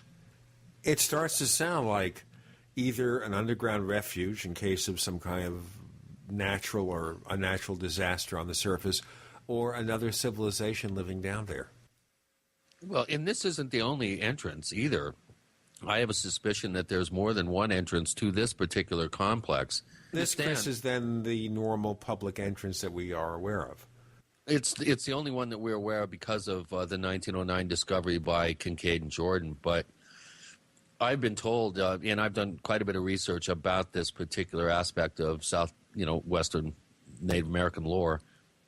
And to the best of my research, this appears to be one of 5 different Sipapunima in the Zuni. I think the Hopi is Sipapuni, and the Anglo white boy we call it the Sipapu.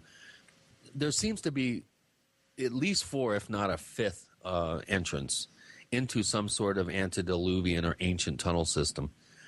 One is near Bandelier National Park. Another is up in the San Luis Valley. There's possibly an entrance near Mount Taylor in New Mexico. And it appears to me, I mean, of course, if you believe Anthony Sanchez and Colonel X, there's one at Dulce. And that may be questionable. Right, but that's not just because that one is questionable. I mean, all of them are ultimately, but there's enough of a tradition, and there's enough stories and legends that are cross-tribal, cross-cultural, that indicate that there is some sort of ancient underground tunnel system that may branch off into complexes underground. Now, the U.S. government has the technical prowess now to map several miles down into the crust of the earth. So it stands to reason, since this technology became operable, I think in 1996 or 98, if memory serves me correct. One of the first places they mapped was the Giza Plateau. The second place was the Yucatan Peninsula. And the third place was the Rocky Mountains in the southwest. So there's a good chance that if this technology is effective, we've already ID'd many, if not most, of these underground passageways and complexes. We'll get into more of the underground passageways and more with Gene and Chris. You're in the Paracast.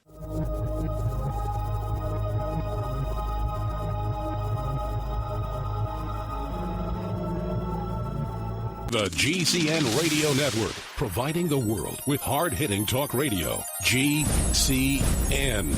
Great talk radio starts here. Graphic Converter is the image manipulation tool for the rest of us. It does not use any database. You get full control of all your files. Want to view the images of a folder? Drag it into Graphic Converter, and a powerful browser opens up to show your image files. You could use it for slideshows. You could use it to import images from digital cameras or from scanners. Need to do some image editing? You can do that too in Graphic Converter. Also print catalogs. Convert from so many formats I can't even list them. Download now to see if Graphic Converter is good for you, like 1.5 million other users. Guess what? You could save money when you buy Graphic Converter. Use the coupon code NIGHTOWL. Use the coupon code NIGHTOWL to get a special price for Graphic Converter. Go to lemkesoft.com. That's LEMKE soft.com. lemkesoft.com. LEMKE soft.com. If you owe the IRS money you can't pay, then listen carefully, because you already know that the problem won't go away by itself. You can get help today from the leading tax expert in the country, Dan Pilla. Hi, I'm Dan Pilla. The IRS isn't going to just forget about you. Right now, the IRS is hiring thousands of tax collectors to go after delinquent accounts just like yours. That's why you need to take action today, and I can help. I take a simple but proven approach to solving your tax debt problem. First, I stabilize collections so you don't have to worry about wage and bank levies. Next, I build a detailed plan to get your debt reduced to the fullest extent possible, sometimes even eliminated. Finally, I work with you every step of the way to get your problem solved once and for all. So call now for a free consultation. Call 1-800-346-6829. Dan Pilla will solve your tax problem, guaranteed. He's helped thousands of people, and he can help you too. Call us today at 800-346-6829. That's 800-34-NO-TAX.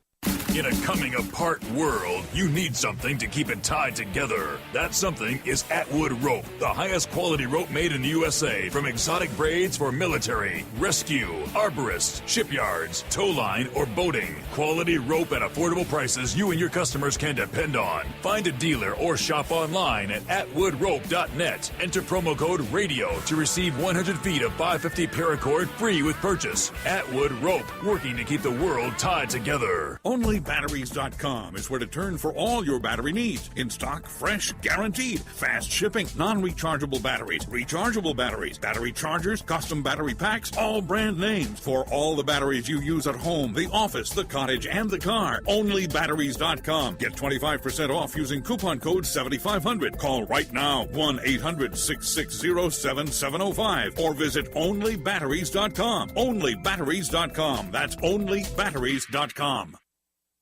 Hello? Congratulations. For what? For losing all that weight. How'd you do it so fast? ASAP. ASAP what? What's that mean? Are you ready to get as skinny as possible, as soon as possible, as simple as possible, and as sexy as possible? I'm listening. Then get with the ASAP program. It's real and it works. No smooth talk, no slick advertising, and no exaggerated claims of success. I've got to know more. Welcome to ASAP, as slim as possible. Whether you have 10, 20, or 50 pounds to lose, ASAP is your weight loss answer. ASAP targets the abnormal fat reserves and makes them available to be burned as fuel and contains no caffeine or hormones. Order ASAP at wholesale prices or join the team to share the business with others. Visit GCNteam.com or call 877-878-4203. GCNteam.com or call 877-878-4203. Lose weight and look great with ASAP, as slim as possible.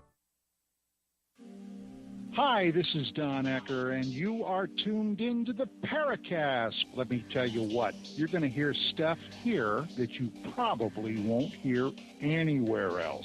Hear that, George Snorri? And this is the kind of show that you won't hear anywhere else, with J.C. Johnson joining Chris to talk about the voyage where, well, they ended up okay, they came back, or maybe it's their doppelgangers. Maybe they're still stuck down there in the underground city. I'm still back with the ant people. Yeah. Yeah, definitely. Not the clay people? I was hoping the clay people. The ant people. Oh, I forget in that Flash Gordon serial where they met the clay people, they were cured at the end of the movie in Chapter 15. So there are no clay people. I guess they became the ant people. They became the ant people, and they've been around for a very long time. I believe they're terrestrial in nature. And I don't think there's anything out there without an affiliation if we're talking about those damn aliens or if we're talking about something else. I don't think there's a non-affiliation. You're either on the side of good or you're on the side of evil. So we have to, obviously they fed the Hopi and kept them alive during a cataclysm until they could return to the surface. These are probably not a bad entity. They're probably a good entity. They might not appreciate us trespassing. Who knows? Well, what are these people or entities? Are we assuming they're spiritual beings, interdimensional beings, native to the earth, just another race that we're not in touch with, or E.T.? That's a good question. We really don't know. The legends of the Hopi and Zuni would indicate that they're always here. They're as indigenous to this planet as we are. But again, it's really, sometimes it's difficult to look at an oral tradition and nuances within that tradition and really be able to be, real definitive with how you portray elements, events, and players. So to the best of my knowledge, these entities have always been here, just, similar to humans. So. They've got a job to do. And if they're working for a higher power and they're working inside the earth, they've got a job to do and perform. There's a lot of different attitudes and opinions about what's going on up at Dulce. If we talk with Richard O'Neill, he's the local original Bigfoot man from years ago, and he's actually a doctor, Dr. O'Neill, and he's got all kinds of credentials and certificates, but he seems to think what's going on in Dulce is there is this particular race of angelic principalities who have a job to do, and they're underneath the mesa there. And they're just doing their job, and we're a nuisance to them. Everything in the universe, we're the envy of everything in the universe because we have free choice and free will. And you put everything together, everything else is kind of robotic and doing what they were programmed to do, doing their jobs. We're the envy with the free will of the universe. Well, it sounds great in theory, JC, but we really don't know that for sure. I mean, people have been told this by supposed abductors and that sort of thing. You do have some legends and myths that you could equate that kind of thinking, but we don't really know for sure, you have to admit. Oh, absolutely. No. But overall, just, with the reports, the different people I've talked to, the face-to-face type stuff with different situations, I kind of get that feedback and that feeling. And if we get into the alien aspect, the Greys are not a nice group of beings, and they have no pity, no mercy, and we're like lab rats, and they're actually robotic in what they're doing. They're sticking a 9-inch needle in your belly, or they're removing things from your body without anesthesia. There's a lot of things you could look at and go, this is not a good thing, not a good entity. And there's probably some entities out there that aren't bad, and they've got a job to do. But aren't we talking here about legend more than reality? Yeah, potentially. Sure. Potentially. But, this all is tied in to a lot of different things, and it all comes together, and it all comes back around in a circle. And when you start connecting the dots, it's really fascinating. Well, I guess we'd like to connect some dots about this underground civilization over there, or this underground city. What's the name again? Well, the actual place of emergence is called, depending on the tradition, Sipapulima, Sipapuni, or Sipapu. Doesn't fall easily from the tongue, does it? Lots of S's and P's. I think Supapu is like the easiest thing for us to say. So Supapu. We'll call it that. Okay. That's it. Call it that. Let's patent that name and get some money when they start using it. I wonder what they'll call the eventual resort there. I'll bet you it's going to be called the Sipapu Casino. That's sad. Very sad. And that grandma out there that lives out there out in the middle of absolutely nowhere, the grandma and grandpa, we'd stopped, and Audrey gave grandma and her, I believe her granddaughter, some sodas, just as an act of kindness, because we kept driving through their sheep camp, trying to get over to the rim. And what's going to happen to those people? Their way of life. They're running sheep, they're herding sheep. That's all they've ever known, and that's what they're still doing. What's going to happen to those people out there living traditionally? Yeah. Roughly how many people we're talking about? Maybe a few hundred, a few thousand in that area? Not even. I think Chris could tell you probably maybe count on 100. your hand. Maybe 100. Maybe 100. But now they're going to get a 4-lane highway, and they're going to get the big city and everything else. And if it's a casino, then they're going to get all the things that happen with casinos, too. Out in the middle of nowhere. All the riffraff. In the middle of nowhere. So they're probably going to have to build a detention facility to detain people until they can decide where they're going to be sent to, or they'll ship them all to Tuba City. This all sounds terrible, Chris. Well, it's pretty amazing that a very sacred, cultural heritage site can be sold to the highest bidder and developed without the cultures who don't have dominion over the actual land there but hold it sacred having a say in it. The Zuni and Hopi don't have any control over the area. They've been doing pilgrimages there for thousands of years. But it's not on Indian land. The Navajo have political control. It's not on Indian lands. It is on Indian lands, but it's being controlled by the Navajo, who don't hold the Sipapu as a sacred spot. At least most of them don't, to my knowledge. They're looking for commercial gain then. Exactly. But there's chapter houses and chapters fighting the development on the side of the Navajo, so you got to give them credit there. Yeah, that's true. Not all. I mean, most of the Navajo, as JC mentioned at the top here, most of the Navajo do not benefit from some of these projects, the coal mines, the power plants, the dams, the strip mining. It's the controlling clans at the top that get the money, and it's kind of Reaganomics. They expect it to trickle down, but it doesn't. It doesn't, and once again, we've got some dead-end tourist jobs. We can make beds and flip burgers. Thanks a lot. That's a wonderful career. And we sold out for these dead-end jobs.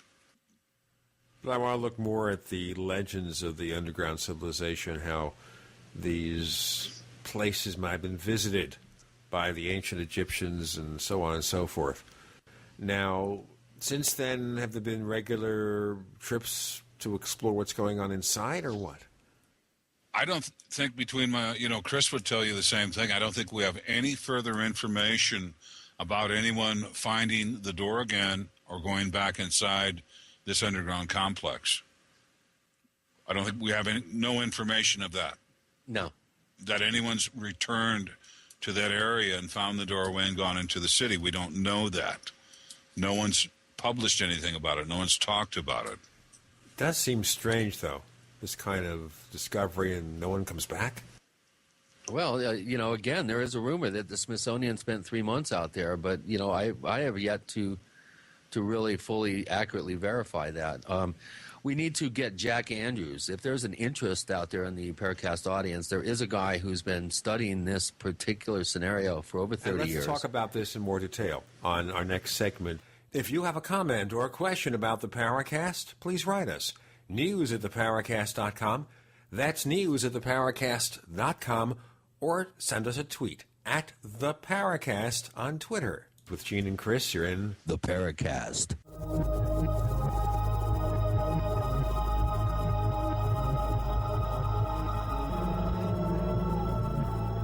America's #1 source for independent talk radio for over a decade.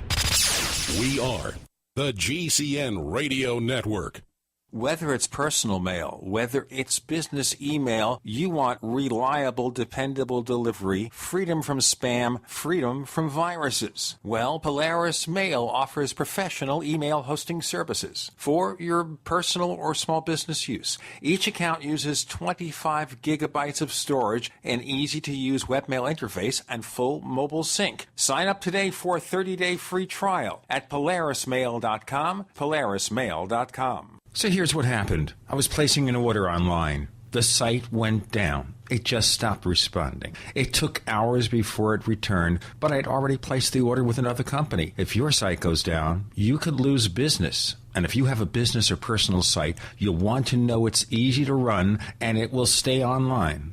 At iWeb, your site is hosted on one of the most reliable networks in the world. Check it out. iWeb.com. That's iWeb.com.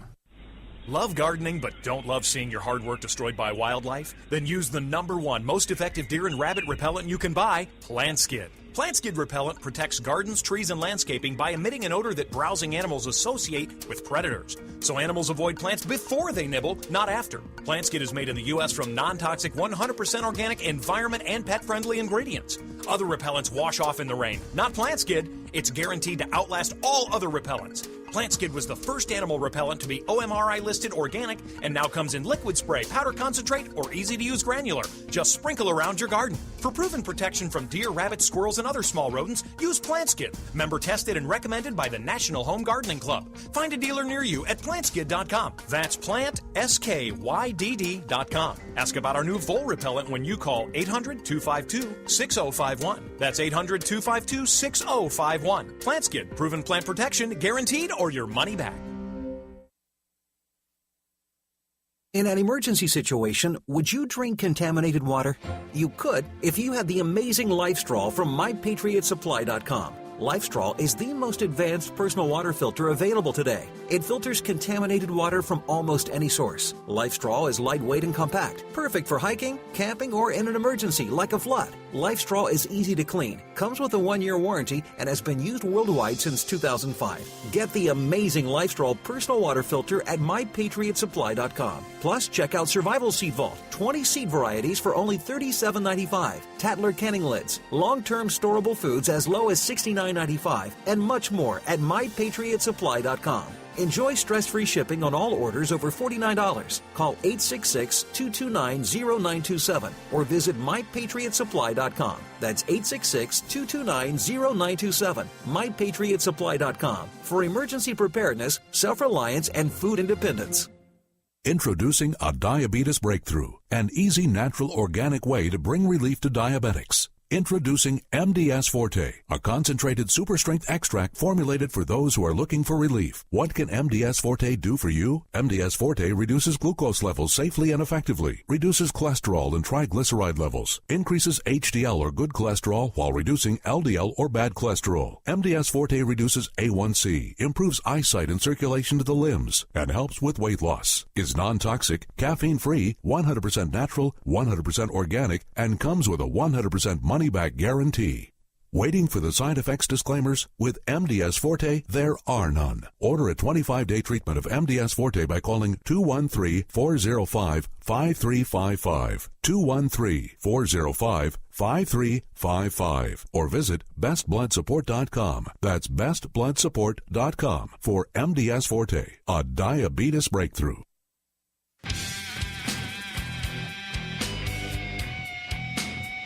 This is Kurt Sutherland, the author of UFO Mysteries, and you're listening to the Paracast. We have J.C. Johnson with Gene and Chris on the Paracast this week. Before we broke, we had to kind of interrupt you there, Chris. You were in the middle of a long description. Maybe you can go on. Well, I was just saying that there's a gentleman by the name of Jack Andrews who Andrews, right? Yeah, he has spent a considerable amount of time researching this particular mystery. He's made the most headway of anyone that I know. He's actually come up with the grave of Kincaid that for many years nobody knew where he was buried. He may have, I think he's come up with some pretty obscure interviews that he gave towards the end of his life to a local newspaper in Idaho. And this has really kind of lit a fire under me to find out more about this particular wonderful mystery. You know, I'm a sucker for anything underground and mysterious. So this is something that I've actually known about for quite a number of years, this whole underground Egyptian city. You know, I've always wondered, you go up to the Grand Canyon and there's many features that you see from the South Rim that have Egyptian names. So I find it very intriguing that there should be accepted Egyptian names today in the canyon. Is there an official explanation as to why that is? No, not really. People say, well, that reminds me of the Pyramid of Cheops, so let's call it Cheops. They give an excuse. Well, you know, the Rangers, they don't know. They're just given the company line, and they memorize it, and they spout it off to the millions of tourists that come there every year. Well, we need to claim a stake to Mahooty Point and, you know, put a sign up, Mahooty Point, no trespassing. Can't come out here. That'll last about 3 hours. Yeah, well, you know, we'll get it televised. We'll have a satellite uplink, and we'll chain ourselves to one of those century plants or something that's blooming out there on the canyon rim, and get some good press. I think we talked about this. We've been talking about this. Chris said, you know, this is probably going to get pushed through. There's too many interests. There's too much money to stop it. But maybe with enough activism, we can probably shame a few people and, you know, at least make them feel ashamed of this whole situation. That's what I hope for. I don't think we can stop this. There's too much money, and there's too much money to be made. Is there anything to hasten the exploration to get what we can out of it then? We're going back, and we'll have proper permits as we did this time, and we'll do it again, and we'll have permit for everything we want to do as far as an endeavor. I want to find the doorway. If it's blown, we'll dig it out. We're going to find it.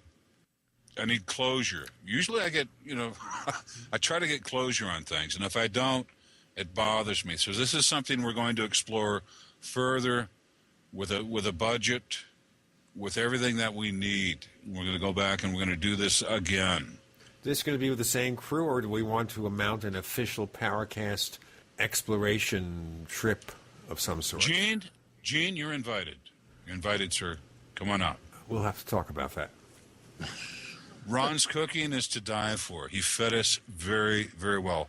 One of the Does finest. Does that mean that if I eat his stuff, I'm going to die? No. Okay, seriously. Took good care of us. Yeah, I'll say. Ran a wonderful chuck wagon. Did a great job. Wonderful chuck wagon. Everything and the kitchen sink. This is all this stuff, of course, that we're not allowed to eat. It was healthy. It was very healthy. Yeah, we ate healthy. It sounds like fun. It sounds like real fun. I'm not much on vegetables, and there was lots of vegetables, and he made the vegetables appealing to me. Well, maybe you can open up a restaurant over there. You know, if they're going to have this casino and everything, you could maybe rent a concession and run the restaurant. You know, this way on the side, you know, you can do all the explorations on the side, but still have the restaurant and make money from it to fund the explorations. Think about that. Sounds good to me. I don't know. I think Clifford Mahooty's going to be up there with fire bombs. Yeah, he's going to be a jailed Indian elder. It's very displeasing, disheartening. And like I said, we were making kind of like a joke. If they knew this was here, there'd be a four-lane highway out here with a resort, and we get back and guess what comes to surface? That's what's exactly going to happen. So very, very disheartening. How much time do you think you have? A year or two? They're going to crank on this. They're already dropping stuff down there. Chris saw a helicopter payload of piping, so they're probably going to start piping the water up from the canyon. Yeah, that's probably one of the first things they'll do. That's the first thing they got to do is get the infrastructure for water taken care of. So they bring the water up, and that makes everything else work, and it greases the wheels to make everything else go into place. And they'll probably have a purification system for, thousands of gallons per hour. And that's another environmental impact they need to look at, is removing water from the Grand Canyon. There's so many different things they need to look at as far as an environmental impact standard. And this has to happen. They need to do the studies before they bring in anything, and they're already bringing this stuff in. Can they complain to the EPA? The EPA is busy, stopping oil pipelines from being built. What about this? No, we live in a fascist corporatocracy, so I don't think that's going to help. If they're paid off, they won't do it. If Ron Paul gets elected, the EPA is gone. Boom! Gone like that. Yeah. I think I agree. It's bureaucracy. We've got so much bureaucracy going on. What greases the wheels is the money, too. There's so much money to be made out there. I have a general question here. How many places like this are there in North America? This can't be the only one. We were talking about sacred sites being desecrated yesterday, Chris and I. Go ahead, Chris. This is the granddaddy of them all, Gene. Grand Canyon is number one on the top 7 wonders of the world. Perennially, every year, it's voted number one. It's not the longest canyon, widest canyon, deepest canyon, but it is by far the most beautiful canyon. That's why it gets that coveted number one, designation.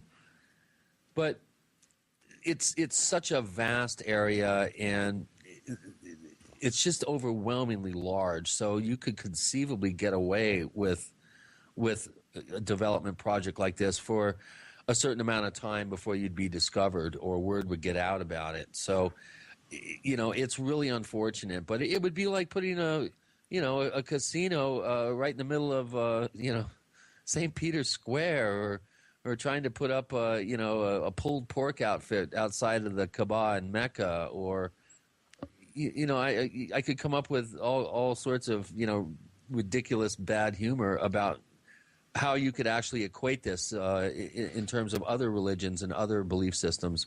This is the most important sacred site, I think, unarguably in the Southwest. And to have such callous disregard for the spiritual traditions of your Native American brothers or cousins, I just find it reprehensible, and it's really unfortunate. And myself and others are going to do what we can to at least alert everyone that this is going on. But like JC said, big money, you're talking about $1 billion project. And once you get a ball like that rolling, it's very, very difficult to stop it from going down the hill. So all we can do is marshal public support, bring the scrutiny of the media down on it, and at least educate people that it's going on before it's a done deal.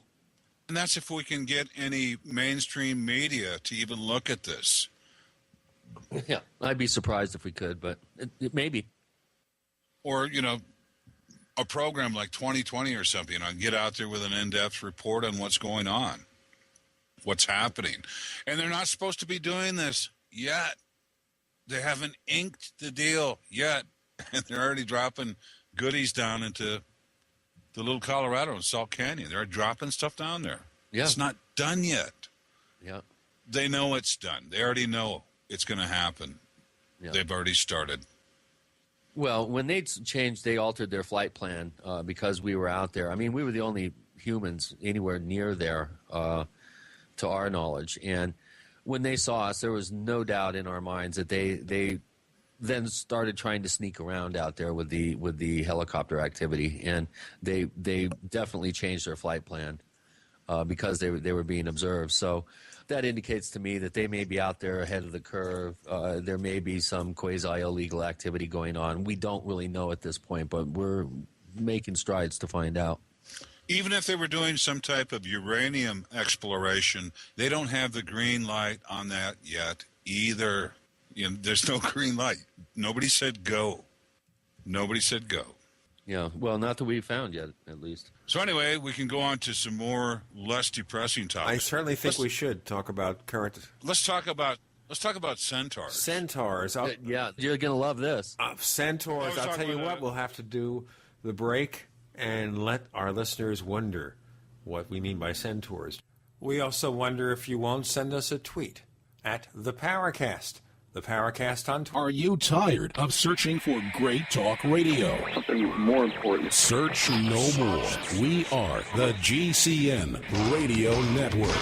Hi, Ted Anderson announcing a great way to listen to radio on the telephone. By calling 760-569-7700, you'll be hearing GCNlive.com programs in seconds. Come to GCNlive.com, find your favorite host's dedicated phone number, and hear them 24/7. You heard me right. Every show has a dedicated phone number. Stop by GCNlive.com and bookmark their number today. And again, that's 760-569-7700. Hi, this is Ted Anderson. Have you ever wondered why banks, stockbrokers, investment advisors won't talk about gold IRAs? They've been available since 1986, yet the financial industry won't recognize the value of gold for your retirement. Gold has outperformed paper investments, yet no word about IRAs. If you would like to have gold for your retirement, call 800-686-2237. Don't get left behind by rising inflation and low returns. Call 800-686-2237. Secure your future and call 1-800-686-2237.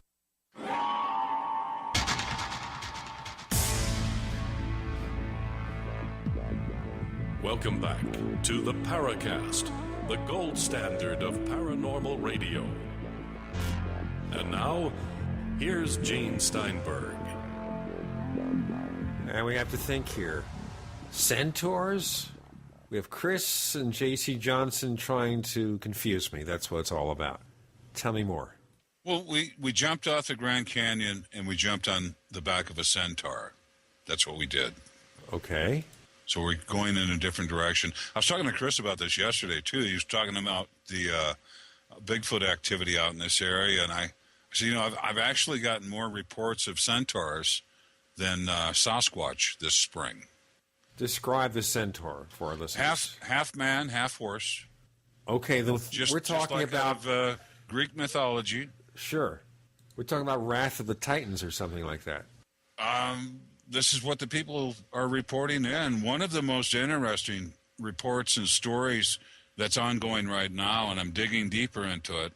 I'm going to try to get Chris down for it, and we're going to go pursue these things on horseback. But there's a missionary situation with, I believe it's a Catholic church. I'm getting more details, but it's on the Apache Reservation.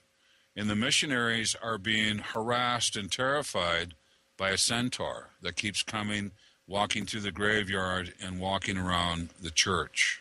I'm just going to stop. I'm gobsmacked. You know what Chris said yesterday? He goes, "That's crazy, man." I said, "What?" The books you write and the guests you have on this program, you're saying that's crazy. It's something that happens out here quite often. And one of the best reports I got was a lady was working at a convenience store out by Blanco. And some English tourists. Explain where that is to our listeners. Blanco is just outside of Farmington, near the Four Corners area. It's heading out toward Navajo Dam, which the San Juan River is dammed up, and you have Navajo Lake. And then they have releases out of the dam for the river, San Juan River, one of my most favorite places on earth. Anyway, we had a carload of English tourists. Two of them were on the road, blocking the road. They swerved and missed them, and there was another one on the side of the road. And they went into this convenience store where this lady was working, and they were like, "Oh, this is so bullshit." They were all, they were tore up. about what they saw, and they said, is this a regular occurrence? And the lady working at the convenience store told them not to her knowledge was this something regular that happened. And another report just outside of Farmington near, I believe, Waterflow, a road crossing during the night. This guy had a full view, and it's a really well-lit area, too. There's a convenience store and another store almost parallel to each other on the highway, and they've got a bunch of lighting there. And this guy saw a centaur cross the road and just haul ass out of there, take off. Are we talking about a full-sized horse with the man's torso on it? Yeah. Okay. But what is really interesting, I want to get out to this mission on the Apache Reservation and talk to these missionaries that are being tormented by this centaur and do a stakeout there.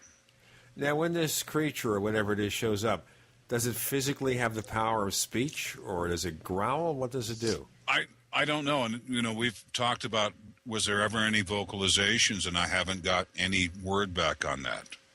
But the heavy clomp, clomp, it sounds like a horse running around. When it's on the pavement, galloping on the pavement, it sounds like a horse. So whether we're dealing with something interdimensional or something of that nature, it does take on a physical attribute to make noise when it's galloping or walking around. Now, other than this location, where else have you seen them? I put a sketch up on Chris's page on Facebook of a sketch Leonard Dan did of a centaur. And it's like a hairy man attached to a horse. And he's gotten reports himself. This is something that's been going on for some time out here. And I thought it unusual that I've gotten more centaur reports than Bigfoot reports this spring. Now, is there a historical record of this? You would have probably different names for it with the Navajo, and you'd probably have different names for it with the Jicarilla, Apache, and so forth. You would have different names for this entity, It's the this first creature. time I've ever heard about it, though. I've never heard of anything like this ever, anywhere. It looks to me, the my picture, knowledge. the drawing that you have on the Facebook page, this is on Christopher O'Brien's Facebook page. If he'll accept your request for friendship, what you're seeing here is what looks like a hairy man, hairy legs in the front, and the back is the horse's backside. And that's the reports that Leonard got. The other reports, something more along the lines of a more human torso and less hairy, but long hair. Long hair on the human torso attached to the horse. He must have a pretty good cosmetologist. Who are the people that do the laser hair removal? He's going to need a treatment, very big treatment, this guy, sure. It's like trying to pluck hair from a Bigfoot. You got to watch out. I mean, you got to really be careful. Really, JC, have you ever heard of this type of creature ever reported prior to these reports? A few years ago, yeah. A few years ago. And then this year has been a lot more active with these kind of reports. And it's something I want to go check out. I mean, if you take on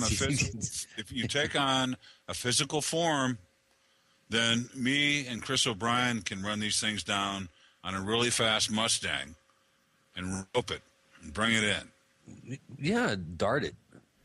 I think there's a horse out there you can get. It's called Silver. They're making a new Lone Ranger movie now, by the way, so I guess you get the great horse Silver and you chase after the centaur. Johnny Depp's been all over the reservation. All over. Johnny Depp, ladies and gentlemen, will play Tonto in the next Lone Ranger film. It's going to be Tonto without the pidgin English. Yeah, it's like, what do you mean, we, white boy? What that you say, Kimosabe? None of that stuff. Well, once again, Tonto is kind of Spanish slang for fool. And Kimosabe means, what do you know? So, I mean, that's a dysfunctional relationship with their names right off the start. Yeah. Dysfunctional. Makes Batman and Robin look normal. Or the Green Lantern. Well, with the Green Hornet, who was the great-grandnephew of the Lone Ranger and the legend, the Green Hornet, Cato, was the modern-day equivalent of Tonto. Yep. What that you say, Mr. Britt? Played by Bruce Lee in his first real major role. This was the TV series that only lasted a single year, and it was produced by the same people who brought out the 1960s version of Batman with Adam West and Burt Ward. And now you know, ladies and gentlemen, the rest of the story. But how this relates to centaurs, I don't know. What you're saying here is that this specific set of cases and maybe something else you've heard is pretty much it. It's not something that you can go through history and say, let's look for the centaurs. No, I don't think it would be something ingrained in any particular culture or society out here in the Four Corners. I don't think, Bigfoot with the Dene, the Navajo, they call him Yeetzo, which means giant hairy oaf, and he's also a cannibal. My wife says that about me. Gene, you giant hairy oaf. He also walks below the mountains and he makes the rain come. All right. But as far as something with a centaur, I don't think we have anything really ingrained into the culture yet. With the centaur, is this a recent thing that's going on? That's a possibility. They've just seen, that's it. Could it be some sort of Island of Dr. Moreau experiment gone bad? What do you think? My opinion on a lot of these different things where we've got a superior DNA combined with animals,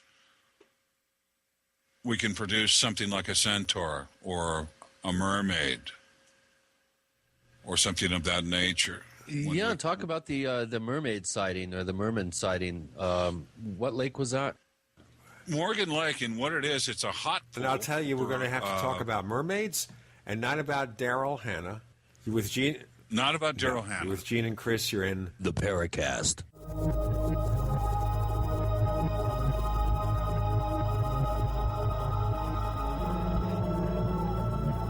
We also have swag. We have all these exclusive Paracast things that you can buy. We've got 60 or so different items, and entails T-shirts, sleeves for notebook computers, iPad cases, mouse pads, the Paracast Jumbo Tote Bag, all sorts of T-shirts and jackets and stuff like that for men and women. We have a Paracast aluminum water bottle. All this stuff, you go to store.theparacast.com, store.theparacast.com. What makes it special is that the items are the best quality, great T-shirts, fabrics, and they have our official logo on them. That's what makes them special, in multiple sizes and colors. We even have stuff for children. Stuff for women, stuff for men. We have all sorts of sizes, like small up to X large. A lot of good stuff. That's the swag from the Paracast. You go to store.theparacast.com, stop by, and take a shopping tour.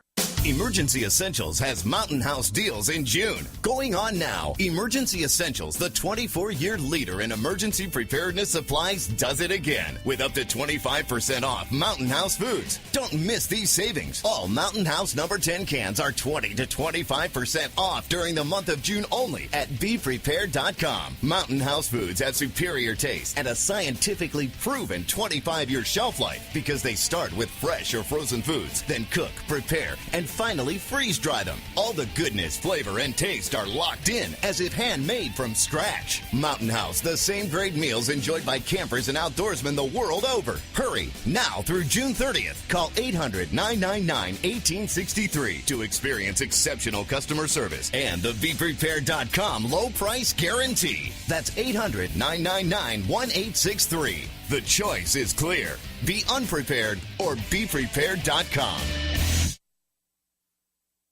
Did you know that 50% of heart attacks are brought on by infections? Did you know that hospitals are breeding grounds for antibiotic-resistant bugs like MRSA? The environment is infected with parasites, and the mild winter means ticks with Lyme disease, mosquitoes with West Nile virus, and cold and flu viruses will be on the rise. Protect yourself with nature's natural antiparasitic, antiviral, antifungal, antibiotic, Allicin, the heart of garlic. Get concentrated protection with Ali C and Ali Ban from AffinityHealthProducts.com. One capsule of Ali C equals 40 cloves of garlic or 100 garlic pills. With no garlic breath, Aliban has allicin in spray, liquid, and cream forms with 3 times more strength than leading brands and costs less. Go to affinityhealthproducts.com, spelled AFFINITY, healthproducts.com, or call 877-888-7126. That's 877-888-7126. Protect yourself with Ali C or Aliban from affinityhealthproducts.com. Love gardening but don't love seeing your hard work destroyed by wildlife? Then use the #1 most effective deer and rabbit repellent you can buy, Plant Skid. Plant Skid repellent protects gardens, trees, and landscaping by emitting an odor that browsing animals associate with predators. So animals avoid plants before they nibble, not after. Plant Skid is made in the U.S. from non-toxic, 100% organic, environment, and pet-friendly ingredients. Other repellents wash off in the rain. Not Plant Skid. It's guaranteed to outlast all other repellents. Plant Skid was the first animal repellent to be OMRI listed organic and now comes in liquid spray, powder concentrate, or easy-to-use granular. Just sprinkle around your garden. For proven protection from deer, rabbits, squirrels, and other small rodents, use Plant Skid. Member tested and recommended by the National Home Gardening Club. Find a dealer near you at plantskid.com. That's plantskydd.com. Ask about our new vole repellent when you call 800-252-6051. That's 800-252-6051. Plant Skid, proven plant protection, guaranteed, or your money back. We'd like to hear from you. If you have a comment or question about the Paracast, send it to news@theparacast.com. That's news@theparacast.com. And don't forget to visit our famous Paracast community forums at forum.theparacast.com. Now, let's see. We started with the underground civilization that will be overwhelmed with an Indian casino. We have centaurs. We have mermaids and mermen. All right. We are with Gene and Chris. We have cryptozoologist J.C. Johnson. J.C., tell us more about the mermaids and the mermen. We've got a hot pool, which is a cooling tower. There's a coal-burning plant out here near Farmington, and the name of the lake is Morgan Lake, and they pump the water through to cool the coal-burning type situations that they're generating power with. So the temperature of the lake in some places is 90 degrees, other places it's probably, low 80s, high 70s, depending on how far away you get from the plant. Had a Navajo couple out there, and they were in a fishing boat, and I believe they had like a 5-horse motor, which, on a standard 12-foot fishing boat, they could probably crank along at about maybe 12, 15 miles per hour. They came across something underneath the water that was intriguing to them, covered in scales, but it had a human form. And it was swimming like Aquaman. And they started pursuing this swimming thing, and it was really hauling butt. And there's a freshwater system that's brought in from the San Juan where they can really crank some water and to fill the lake up. And it went into the freshwater channel, and their outboard couldn't go up any further. That's as far as they could get, and that's where the merman escaped. But they were right on top of this guy, and he was barely in front of them as they were pursuing the swimming merman till he got into the freshwater channel. Did they describe it as having like a fish tail, like your typical? Yes, but there was a split. And this merman was, cranking along, 12, 15 miles per hour underwater. That's pretty quick. So, I don't think they were on top of a diver in some unusual suit. I'm taking them for what they saw. Have you ever had any reports like this before of aquatic humanoid forms? When we get into a different situation, there's a snake girl or snake people, and they swim in schools on the San Juan River. Now, that might be the merman-mermaid kind of situation, only being described differently by the locals as snake people. Also told that the snake woman, snake girl, snake people sometimes submerge themselves in water holes out in the desert and wait for livestock to come and drink, or wild animals like deer and so forth to come and drink, and then they harvest them, jump up out of the water and kill them and eat them. Oh boy, man, that would ruin my fishing trip. Well, you know, imagine me cruising down the river in my 12-foot kayak thinking about all this stuff. Okay, I've got giant snakes that could probably swallow my boat. Anaconda. Snake girl, and I've got mer people. This is all a great time. And this murky water is going to cover up anything that's down there. As far as mermaid legends, anything else around the world that you've looked into? Not really, no. And it goes a long ways back. And it goes back to, I believe, a DNA manipulation. In my opinion, it goes back to Genesis 6. Well, DNA manipulation says E.T. came here and was having a little bit of fun with us. Well, that's what I told David Hatcher Childress around the campfire. I said, you know what? I'm on the same page as you, but instead of saying ancient aliens, I would say ancient angelic principalities. It's just you say tomato, I say tomato. Well, I guess they were alien as far as to us. Either way, there's a DNA manipulation that went on some years ago that affected us to the point that there was the necessity of a flood to wipe out most of it. Sure, I understand. And then we go on with further situations where we've got tribes of the Anakim, which are probably Anunnaki, the Anakim and other giant tribes that needed to be wiped out by direction. It was a bad seed. They had to go. And we've got early people in biblical history who took this upon themselves to go and do this. Yeah. I don't know. It's all pretty bewildering, but there's got to be something to the myths and legends that have come down to, generations. I think there's something, a kernel of truth at the core of many of these stories. And there's too many similarities between versions cross-culturally around the world.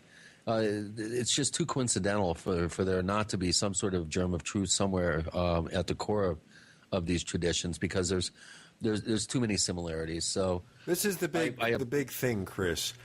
And that is that we have consistency of these legends around the world. It's not as if, one particular tribe or something has a legend and another one has a different legend. It is similar legends everywhere, which leads you to believe there was, one, some sort of meeting of the minds among all these early civilizations. Number two, it's real. Yeah, well, I always have come down on the side of there being commonality, there being correlation at the core of many of these traditions. When I wrote the book Stalking the Tricksters, I went through and looked at all the various trickster forms from around the world, and I was absolutely amazed at the variety and similarities between a lot of these traditional cultures' versions of these trickster forms. And I think the same holds true into the paranormal, into the realm of crypto creatures and fantastic, phenomenal entities, if you will. And there's too much similarity. So I think we need to factor out a lot of these potential closed system explanations before, we jump off planet. But that's just me, Jane. I'm kind of weird that way. Well, I understand, though, if you're getting evidence of ancient Egyptians in some place in Arizona, in an underground city, and you have to wonder, why go underground? What were they doing? Why would they do this underground? To hide this stuff, or because they were protecting themselves from some kind of outside cataclysm? That would be my opinion, is they were protecting themselves from some type of cataclysm. And the Hopi peoples. I mean, this is one thing we discussed, too, with Clifford Mahooty and Ron and so forth. When you have oral tradition and you pass it on from generation to generation, they get together every year and they tell the stories, and they would say, well, Joe, you didn't tell the story quite like that last year. Okay, we're not on the same page anymore. You told the story this way last year. So oral tradition is checked up on every year with the elders. This is something I try to understand. This is something I try to understand with this situation. How do you keep the stories the same year after year? Because when you tell something to 8 consecutive people, and each person in turn is asked to repeat even a very brief story or a joke, they're going to get it so entirely screwed up by the end of the 8th retelling that you have to wonder how the oral tradition survived generation after generation. We'll get into more of this very shortly. With Gene and Chris and J.C. Johnson, you're in the Paracast. The GCN Radio Network, providing the world with hard-hitting talk radio. GCN. Great talk radio starts here. Graphic Converter is the image manipulation tool for the rest of us. It does not use any database. You get full control of all your files. Want to view the images of a folder? Drag it into Graphic Converter, and a powerful browser opens up to show your image files. You could use it for slideshows. You could use it to import images from digital cameras or from scanners. Need to do some image editing? You can do that too in Graphic Converter. Also print catalogs. Convert from so many formats I can't even list them. Download now to see if Graphic Converter is good for you, like 1.5 million other users. Guess what? You could save money when you buy Graphic Converter. Use the coupon code NIGHTOWL. Use the coupon code NIGHTOWL to get a special price for Graphic Converter. Go to lemkesoft.com. That's Lemke soft.com. Lemkesoft.com. Lemke soft.com. Emergency Essentials has Mountain House deals in June. Going on now. Emergency Essentials, the 24-year leader in emergency preparedness supplies, does it again with up to 25% off Mountain House foods. Don't miss these savings. All Mountain House number 10 cans are 20 to 25% off during the month of June only at BePrepared.com. Mountain House foods have superior taste and a scientifically proven 25-year shelf life because they start with fresh or frozen foods, then cook, prepare, and finally freeze dry them. All the goodness, flavor, and taste are locked in as if handmade from scratch. Mountain House, the same great meals enjoyed by campers and outdoorsmen the world over. Hurry, now through June 30th. Call 800-999-1863 to experience exceptional customer service and the BePrepared.com low price guarantee. That's 800-999-1863. The choice is clear. Be unprepared or BePrepared.com.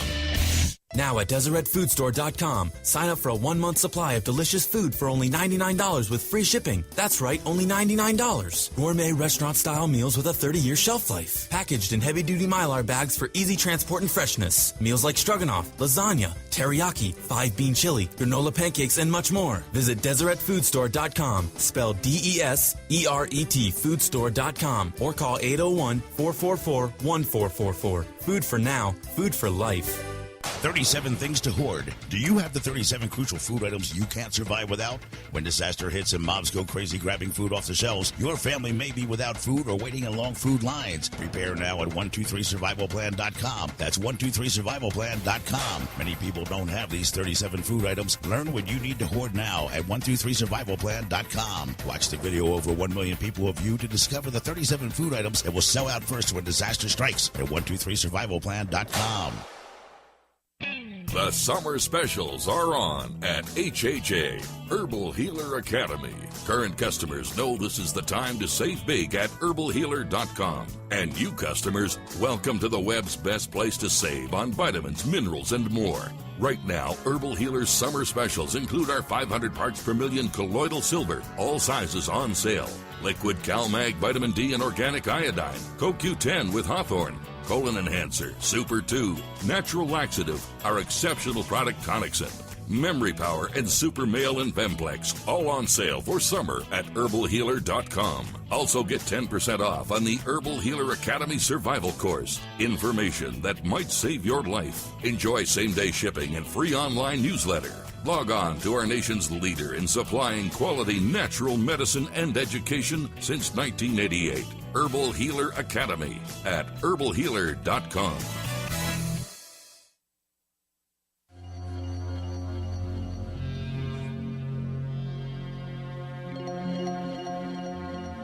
Hi, my name is Richard Dolan. You're listening to the Paracast. And we have J.C. Johnson with Gene and Chris, and we're talking about transferring the oral tradition. So around the campfire, J.C., you're saying they will test the accuracy year after year of these particular tales. Not around the campfire. This is all done under very specific conditions. These stories are taught the young people, the young initiates. This is a year's process. Many years go by before they're allowed to actually recite these things in any sort of ceremonial way. Even the inflections of the words have to be correct. Okay, so we're talking about a really intense training program. And maybe we should have that in our schools these days so people can remember things better. I'm serious. I mean, if Indian civilizations can remember things centuries, thousands of years away, and retain this tradition and convey the information accurately year after year because they're undergoing a training process as observers, as reporters, why can't we do that? Well, that's what we're trying to do, and it's because of the No Child Left Behind initiative. We're now, instead of teaching kids, what we're doing is we're forcing them to memorize so that they will just parrot back to the teacher on tests the exact answers. They have blinders on. We're putting a dampening effect on creative thinking and outside of the box thinking, and we're actually dumbing down our students because we're making them better test takers. They're robots who could basically take tests, and they go out into the real world trying to apply that practical knowledge, and problems arise. Exactly. When I worked here with Stage 3 Productions here in Sedona, we would get resumes and requests from newly graduated film school students from the Zaki Gordon Institute. And the few that we did hire, we literally had to untrain them or uneducate them and then train them how to do it in the real world. So there's two different paradigms going on here. One is an academic sort of approximation of the real world, and you have the real world. And unfortunately, the two don't meet up. In traditional indigenous cultures, it's all one thing. So you don't have that sort of weird disconnect, for lack of a better word. So they knew how to educate their children all these years in the indigenous civilizations among these people, but we can't figure out how to do it with all our advanced technology. And oral tradition tells us a lot of different things, especially from Leonard Dan's oral tradition. It goes as far back as remembering that at one time there were two moons. That's how far back from his clan the oral tradition has been repeated. At one time there were two moons, and these were stories that his grandfather told him. How long ago are we talking about here? Who knows? Who knows? I remember rolling up on Leonard Dan one day. We were doing a river trip, and he was in his kayak that we specially kind of designed for him. Something blew up out of the brush, and this is some years ago. And I heard it explode up out of the brush, and he kind of beached his kayak a little bit, put the nose up on the shore, and he was like kind of peeking around, looking around, and I rolled up on him. I go, "What was that? Was that a deer or an elk or what the hell was that?" He goes, "Oh, it was a Kokopelli."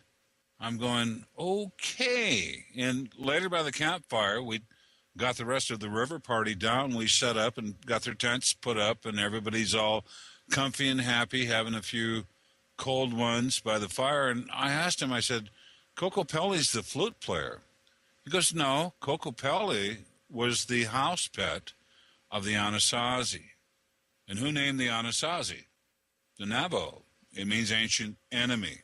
He said they were particularly vicious little creatures. I said, "Well, it's a flute player." He goes, "No."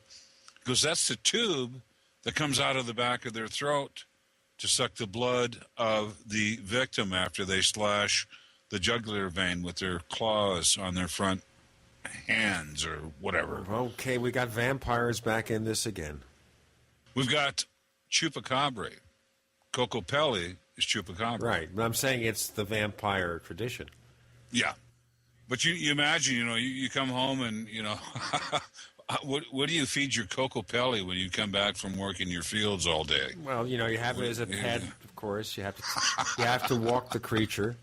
And then, of course, you buy the food over at the local supermarket. But I was blown away by his description of what Kokopelli really was, and it's unfortunate we get 2 or 3 PhDs that get together and decide something is so, it becomes fact, where we have no written history from the Anasazi other than the rock drawings they left us, and they come to these conclusions. And Kokopelli's been romanticized as so many different things, when actually Kokopelli, in my opinion, from Leonard's oral tradition, is Chupacabra. Are they friendly, dangerous? What do we say? I think they're very dangerous. If they're sucking your blood, I guess it would be. Well, we've got a lot of different outfits running some cattle down along the San Juan River, and Leonard says they'll jump up on a cow's back and ride him till they get comfortable with him. Then they bust open a vein and take the blood out, and then they will hold the vein till it coagulates back together. He said some of these cattle coming into the slaughterhouses, if you look, would have dozens of scars on their back. Does that convey some sort of disease? No, it's just the scars from the Kokopelli Chupacabra opening up the veins to get some blood. They're not basically bleeding the creature dry, just taking a little slit. No, that's what Leonard said. These ones are smart. You've got stuff down South America. They go crazy and they rip up 40 goats and suck them dry and take off. He said, these ones are smarter. Yeah, it's like the Maasai in Africa. They'll walk for many miles with their herds of cattle, and they'll have selected cattle where they stop the herd, and then they'll make a slit in the jugular vein of the cow, and they'll drink lunch, and then put some mud and plaster on it so it coagulates, and then keep walking. Exactly.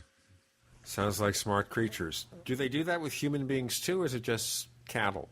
I have no idea. I've seen their tracks, too, and it looks like a little baby's foot with 3 long toes.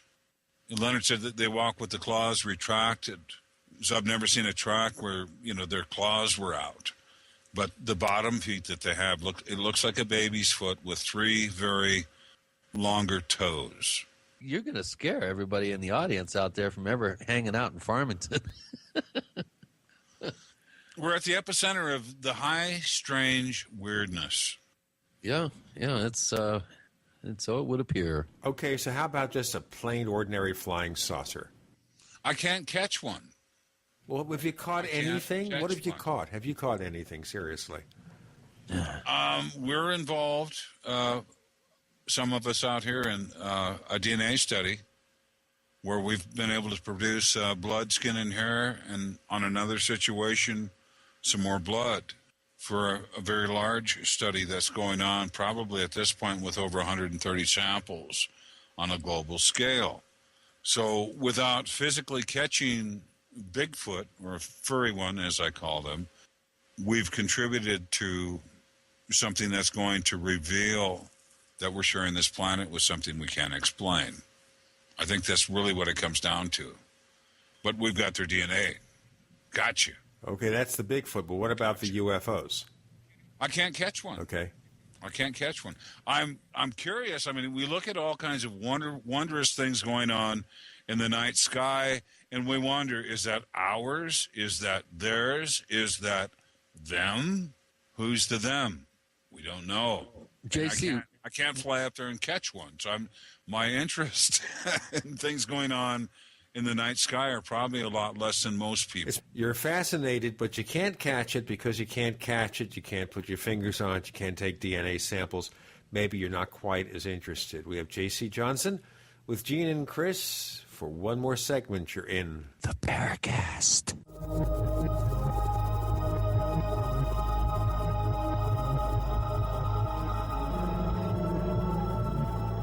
America's #1 source for independent talk radio for over a decade. We are the GCN Radio Network.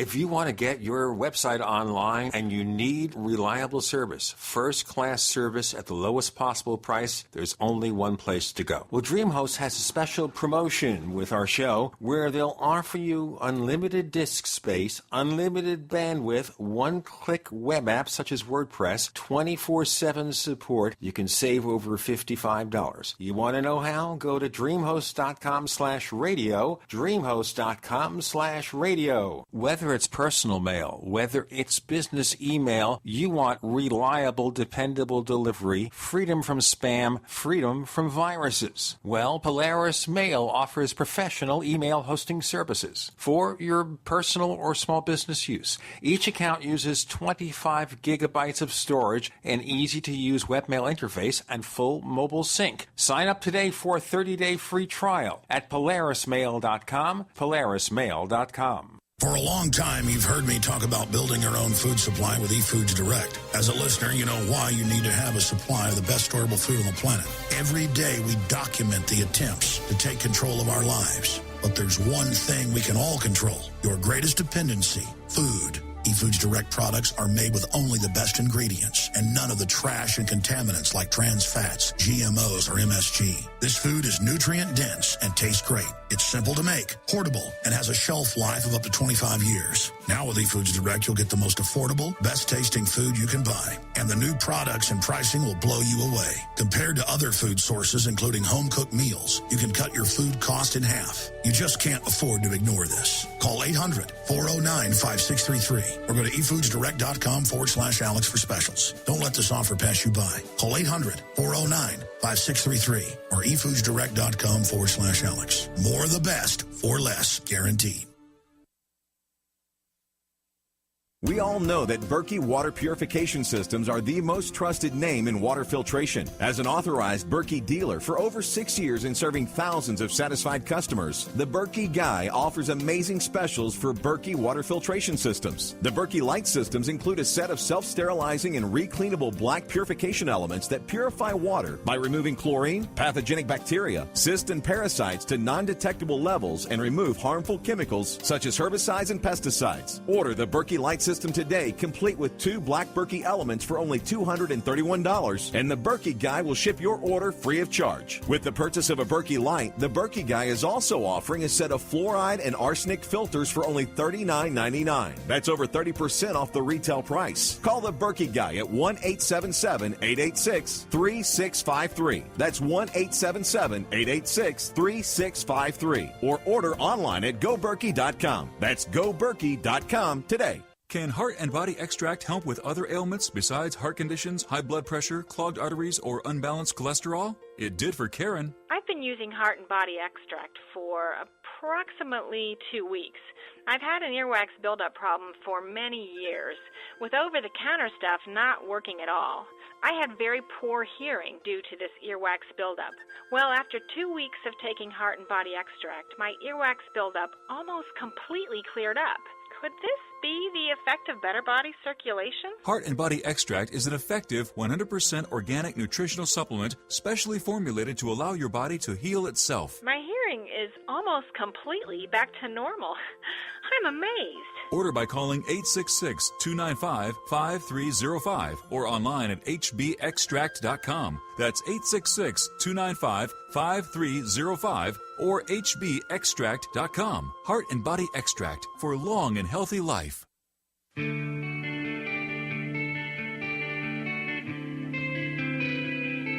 This is Jerome Clark, author of the UFO Encyclopedia and other books. You're listening to the Paracast. We have J.C. Johnson, and as far as UFOs are concerned, or flying saucers, or whatever you care to call it, he's not quite as interested because he can't reach up and touch that thing. Well, Gene, I wonder where J.C. comes down on the Aztec crash. Having lived in that area for decades, what is your feeling about the 1949 Aztec crash that is being covered in Scott Ramsey's new book? Out in that area, there's just nothing grows. Nothing grows. Not since the whatever happened there. Nothing grows. And they do tours out there and things like that. Something happened there. Something interesting happened there. Was it one of our things, something we were working on that crashed? I don't know, but nothing grows there. The whole area that they're talking about. It's null and void of any kind of life or vegetation to this day. How far are you from Aztec? About 12 miles. Oh, okay. Now, do the people in Aztec talk about this case? Some of the old-timers still talk about it. And they've all been in books and everything else. And then there's a lot of tight-lipped things going on out there also. This was, I guess last year they canceled the UFO convention that they normally have there. They canceled it. Right. So It started getting a little new agey, and they couldn't attract the folks to travel all the way there. I'm really tolerant of people wearing tinfoil hats. I don't have a problem with that. It's okay. It's all right. You would have loved the Mystic Barber. He wore the tinfoil thing to ward off evil aliens and Deros. He really did. I wonder if you could wear a tinfoil hat and ward off the infrasound from Sasquatch. That's interesting. Think about that. The what sound? The infrasound, or the mind speak, or as Matt Moneymaker says, getting zapped. That's interesting. Probably make it bounce around inside your skull all that much more. That's probably worse. And my brain is beer soaked as it is. It's not going to bounce around too much. Yeah, it just kind of slosh around. It's not going anywhere. They got me in the line between the legs. That's the last time I got zapped. And I woke up in the morning, and if I was going to say I got zapped or whatever it is that's going on with your brain, when they rewire your brain, and a lot of the Native American descriptions of Sasquatch, the name translates down to the one who makes you forget. And I've been zapped a few times. This is their version of the neuralizer. I think so. The neuralizer, ladies and gentlemen, is the device they use in the Men in Black movies, all three of them, to wipe your brain clear of what you saw. Well, I don't know what happened to me on Mount Shasta, but I don't remember. Probably 20 minutes, 30 minutes. We talked about that. Yeah, I do not know. And you're not a crazy man. You're not all these other things. You got zapped. As Matt Moneymaker would say, you got zapped. I've seen Igor Borsev in a video where he was up in Washington State, and he had to move off this trail because he was getting zapped. And they ran him down the trail, and do you feel better now? He says, yeah. But he knew what was happening to him. Well, I don't know what happened to me, but it scared the feces out of me. Oh, boy. Got real close there. And you have to kind of think here, that's just like missing time. Exactly. Ooh, we said it at the same time. Exactly. It's also synchronicity, ladies and gentlemen, that these two people, widely apart in terms of distance, not that far apart, are saying the same thing at the same time. Not visually seeing each other. All you can see basically when you connect, I have Chris's picture from about 40 years ago, and I have JC with the glasses and everything. Chris's picture is a question mark. Oh, you see the question mark. No, I see a real picture. It makes you wonder. That's right. Why are they different? It makes you wonder. This is a mystery here. Who is Chris O'Brien? Is he really He's a trickster? Question mark. Ooh, that makes you think, too. That's right. Yeah. I've been called a lot of things, but I hate it when I get called late for dinner. But the last time I got zapped was in Land Between the Lakes in Kentucky back in June of last year. And I got up in the morning, and I got hammered. And I tried to fight it. Normally, what I'll do is I play the Rolling Stones in my onboard iPad, that's in my brain. I start cranking out the Rolling Stones or something, and I block it. They got me, and they got me bad. I mean, I had to exit my tent, and I had everything coming out of all exits by the time I got to the back of the woods. They got me. They hammered me. Isn't it fascinating how iPads get into the equation everywhere? Everybody's got an iPad. The local rental office at the complex where I live, they're getting iPads now. Well, I have an iPad built into my brain. Oh, is that it? When they're trying to zap me, I start playing the Rolling Stones or something. Any particular song? And I push them out. Sympathy for the Devil or something? Yeah, I was going to say. She's So Cold is good. Na, na, na, na, na, na, na, na. No, She's So Cold. That's a good song. Right. And I'm so hot for her. Yeah, that's it. And it freaks them out. Like, why is he playing this? And we can't get to him now. But they got me. Ding, ding, ding, ding, ding, Once, ding, ding, ding, ding, ding, ding, ding. Once they got me, they got me. I don't want to assume what they're drinking at this point in the show. Yeah, you talk about getting up in the morning and being hammered. They got me hammered. They hammered like me. You had a heck of a party the night before. No. On location. We're on location. I couldn't resist. That's okay. Hey, I saw you in action. The devil made him do it. No, he's all business when he's out in the field. This was our first chance to really get out and explore together during our recent trip, and I could tell JC's spent a lot of time in the outdoors and just has a natural sense about him when it comes to new and different places and rather strident conditions. I'll tell you, I've always wondered what it would be like to be in the world's largest blow dryer, and I found out when we were out there that second day.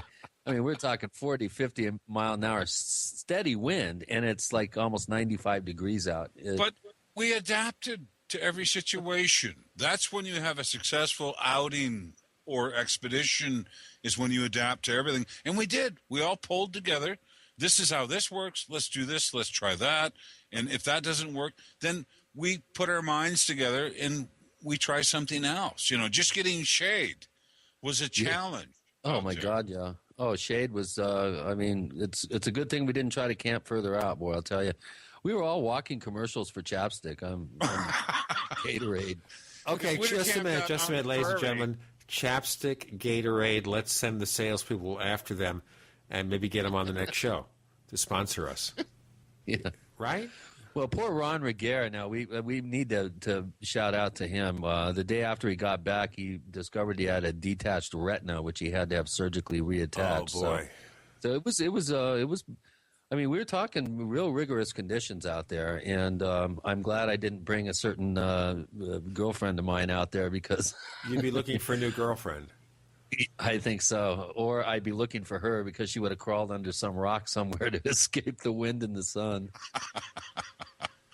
All in all, we came out unscathed, except Ron, with a detached retina. Ladies and gentlemen, what might happen here, let me start the conspiracy theory before we wrap it up. It's not Chris and JC that's here. It's the replacements. JC Johnson, tell our listeners where they can find more of your stuff, assuming you're not a replacement. I've replaced JC Johnson. He's in an underground facility that's thousands of years old. Thousands of years. Anyway, you can find me on Facebook, JC Johnson. You can go to our Crypto Four Corners, CryptoFourCorners, Crypto Four Corners, on YouTube. Find us there. Find me on Facebook, and open up a dialogue. And we probably, at this point, I've got 32 public videos of research, actually on-scene forensic situations where we've got horrible animal mutilations going on. So much more with J.C. Johnson. Chris O'Brien's site, OurStrangePlanet.com, in the final stages of a big makeover. You can check us out, theparacast.com. That's theparacast.com. On Twitter, we are the Paracast. We also have a fan club on Facebook. We're all over the place, aren't we? This has been a fascinating, entertaining session. Thank you so much, Chris, for setting this up. J.C. Johnson, thank you for joining us this week on the Paracast. Pleasure to be back, guys. Pleasure.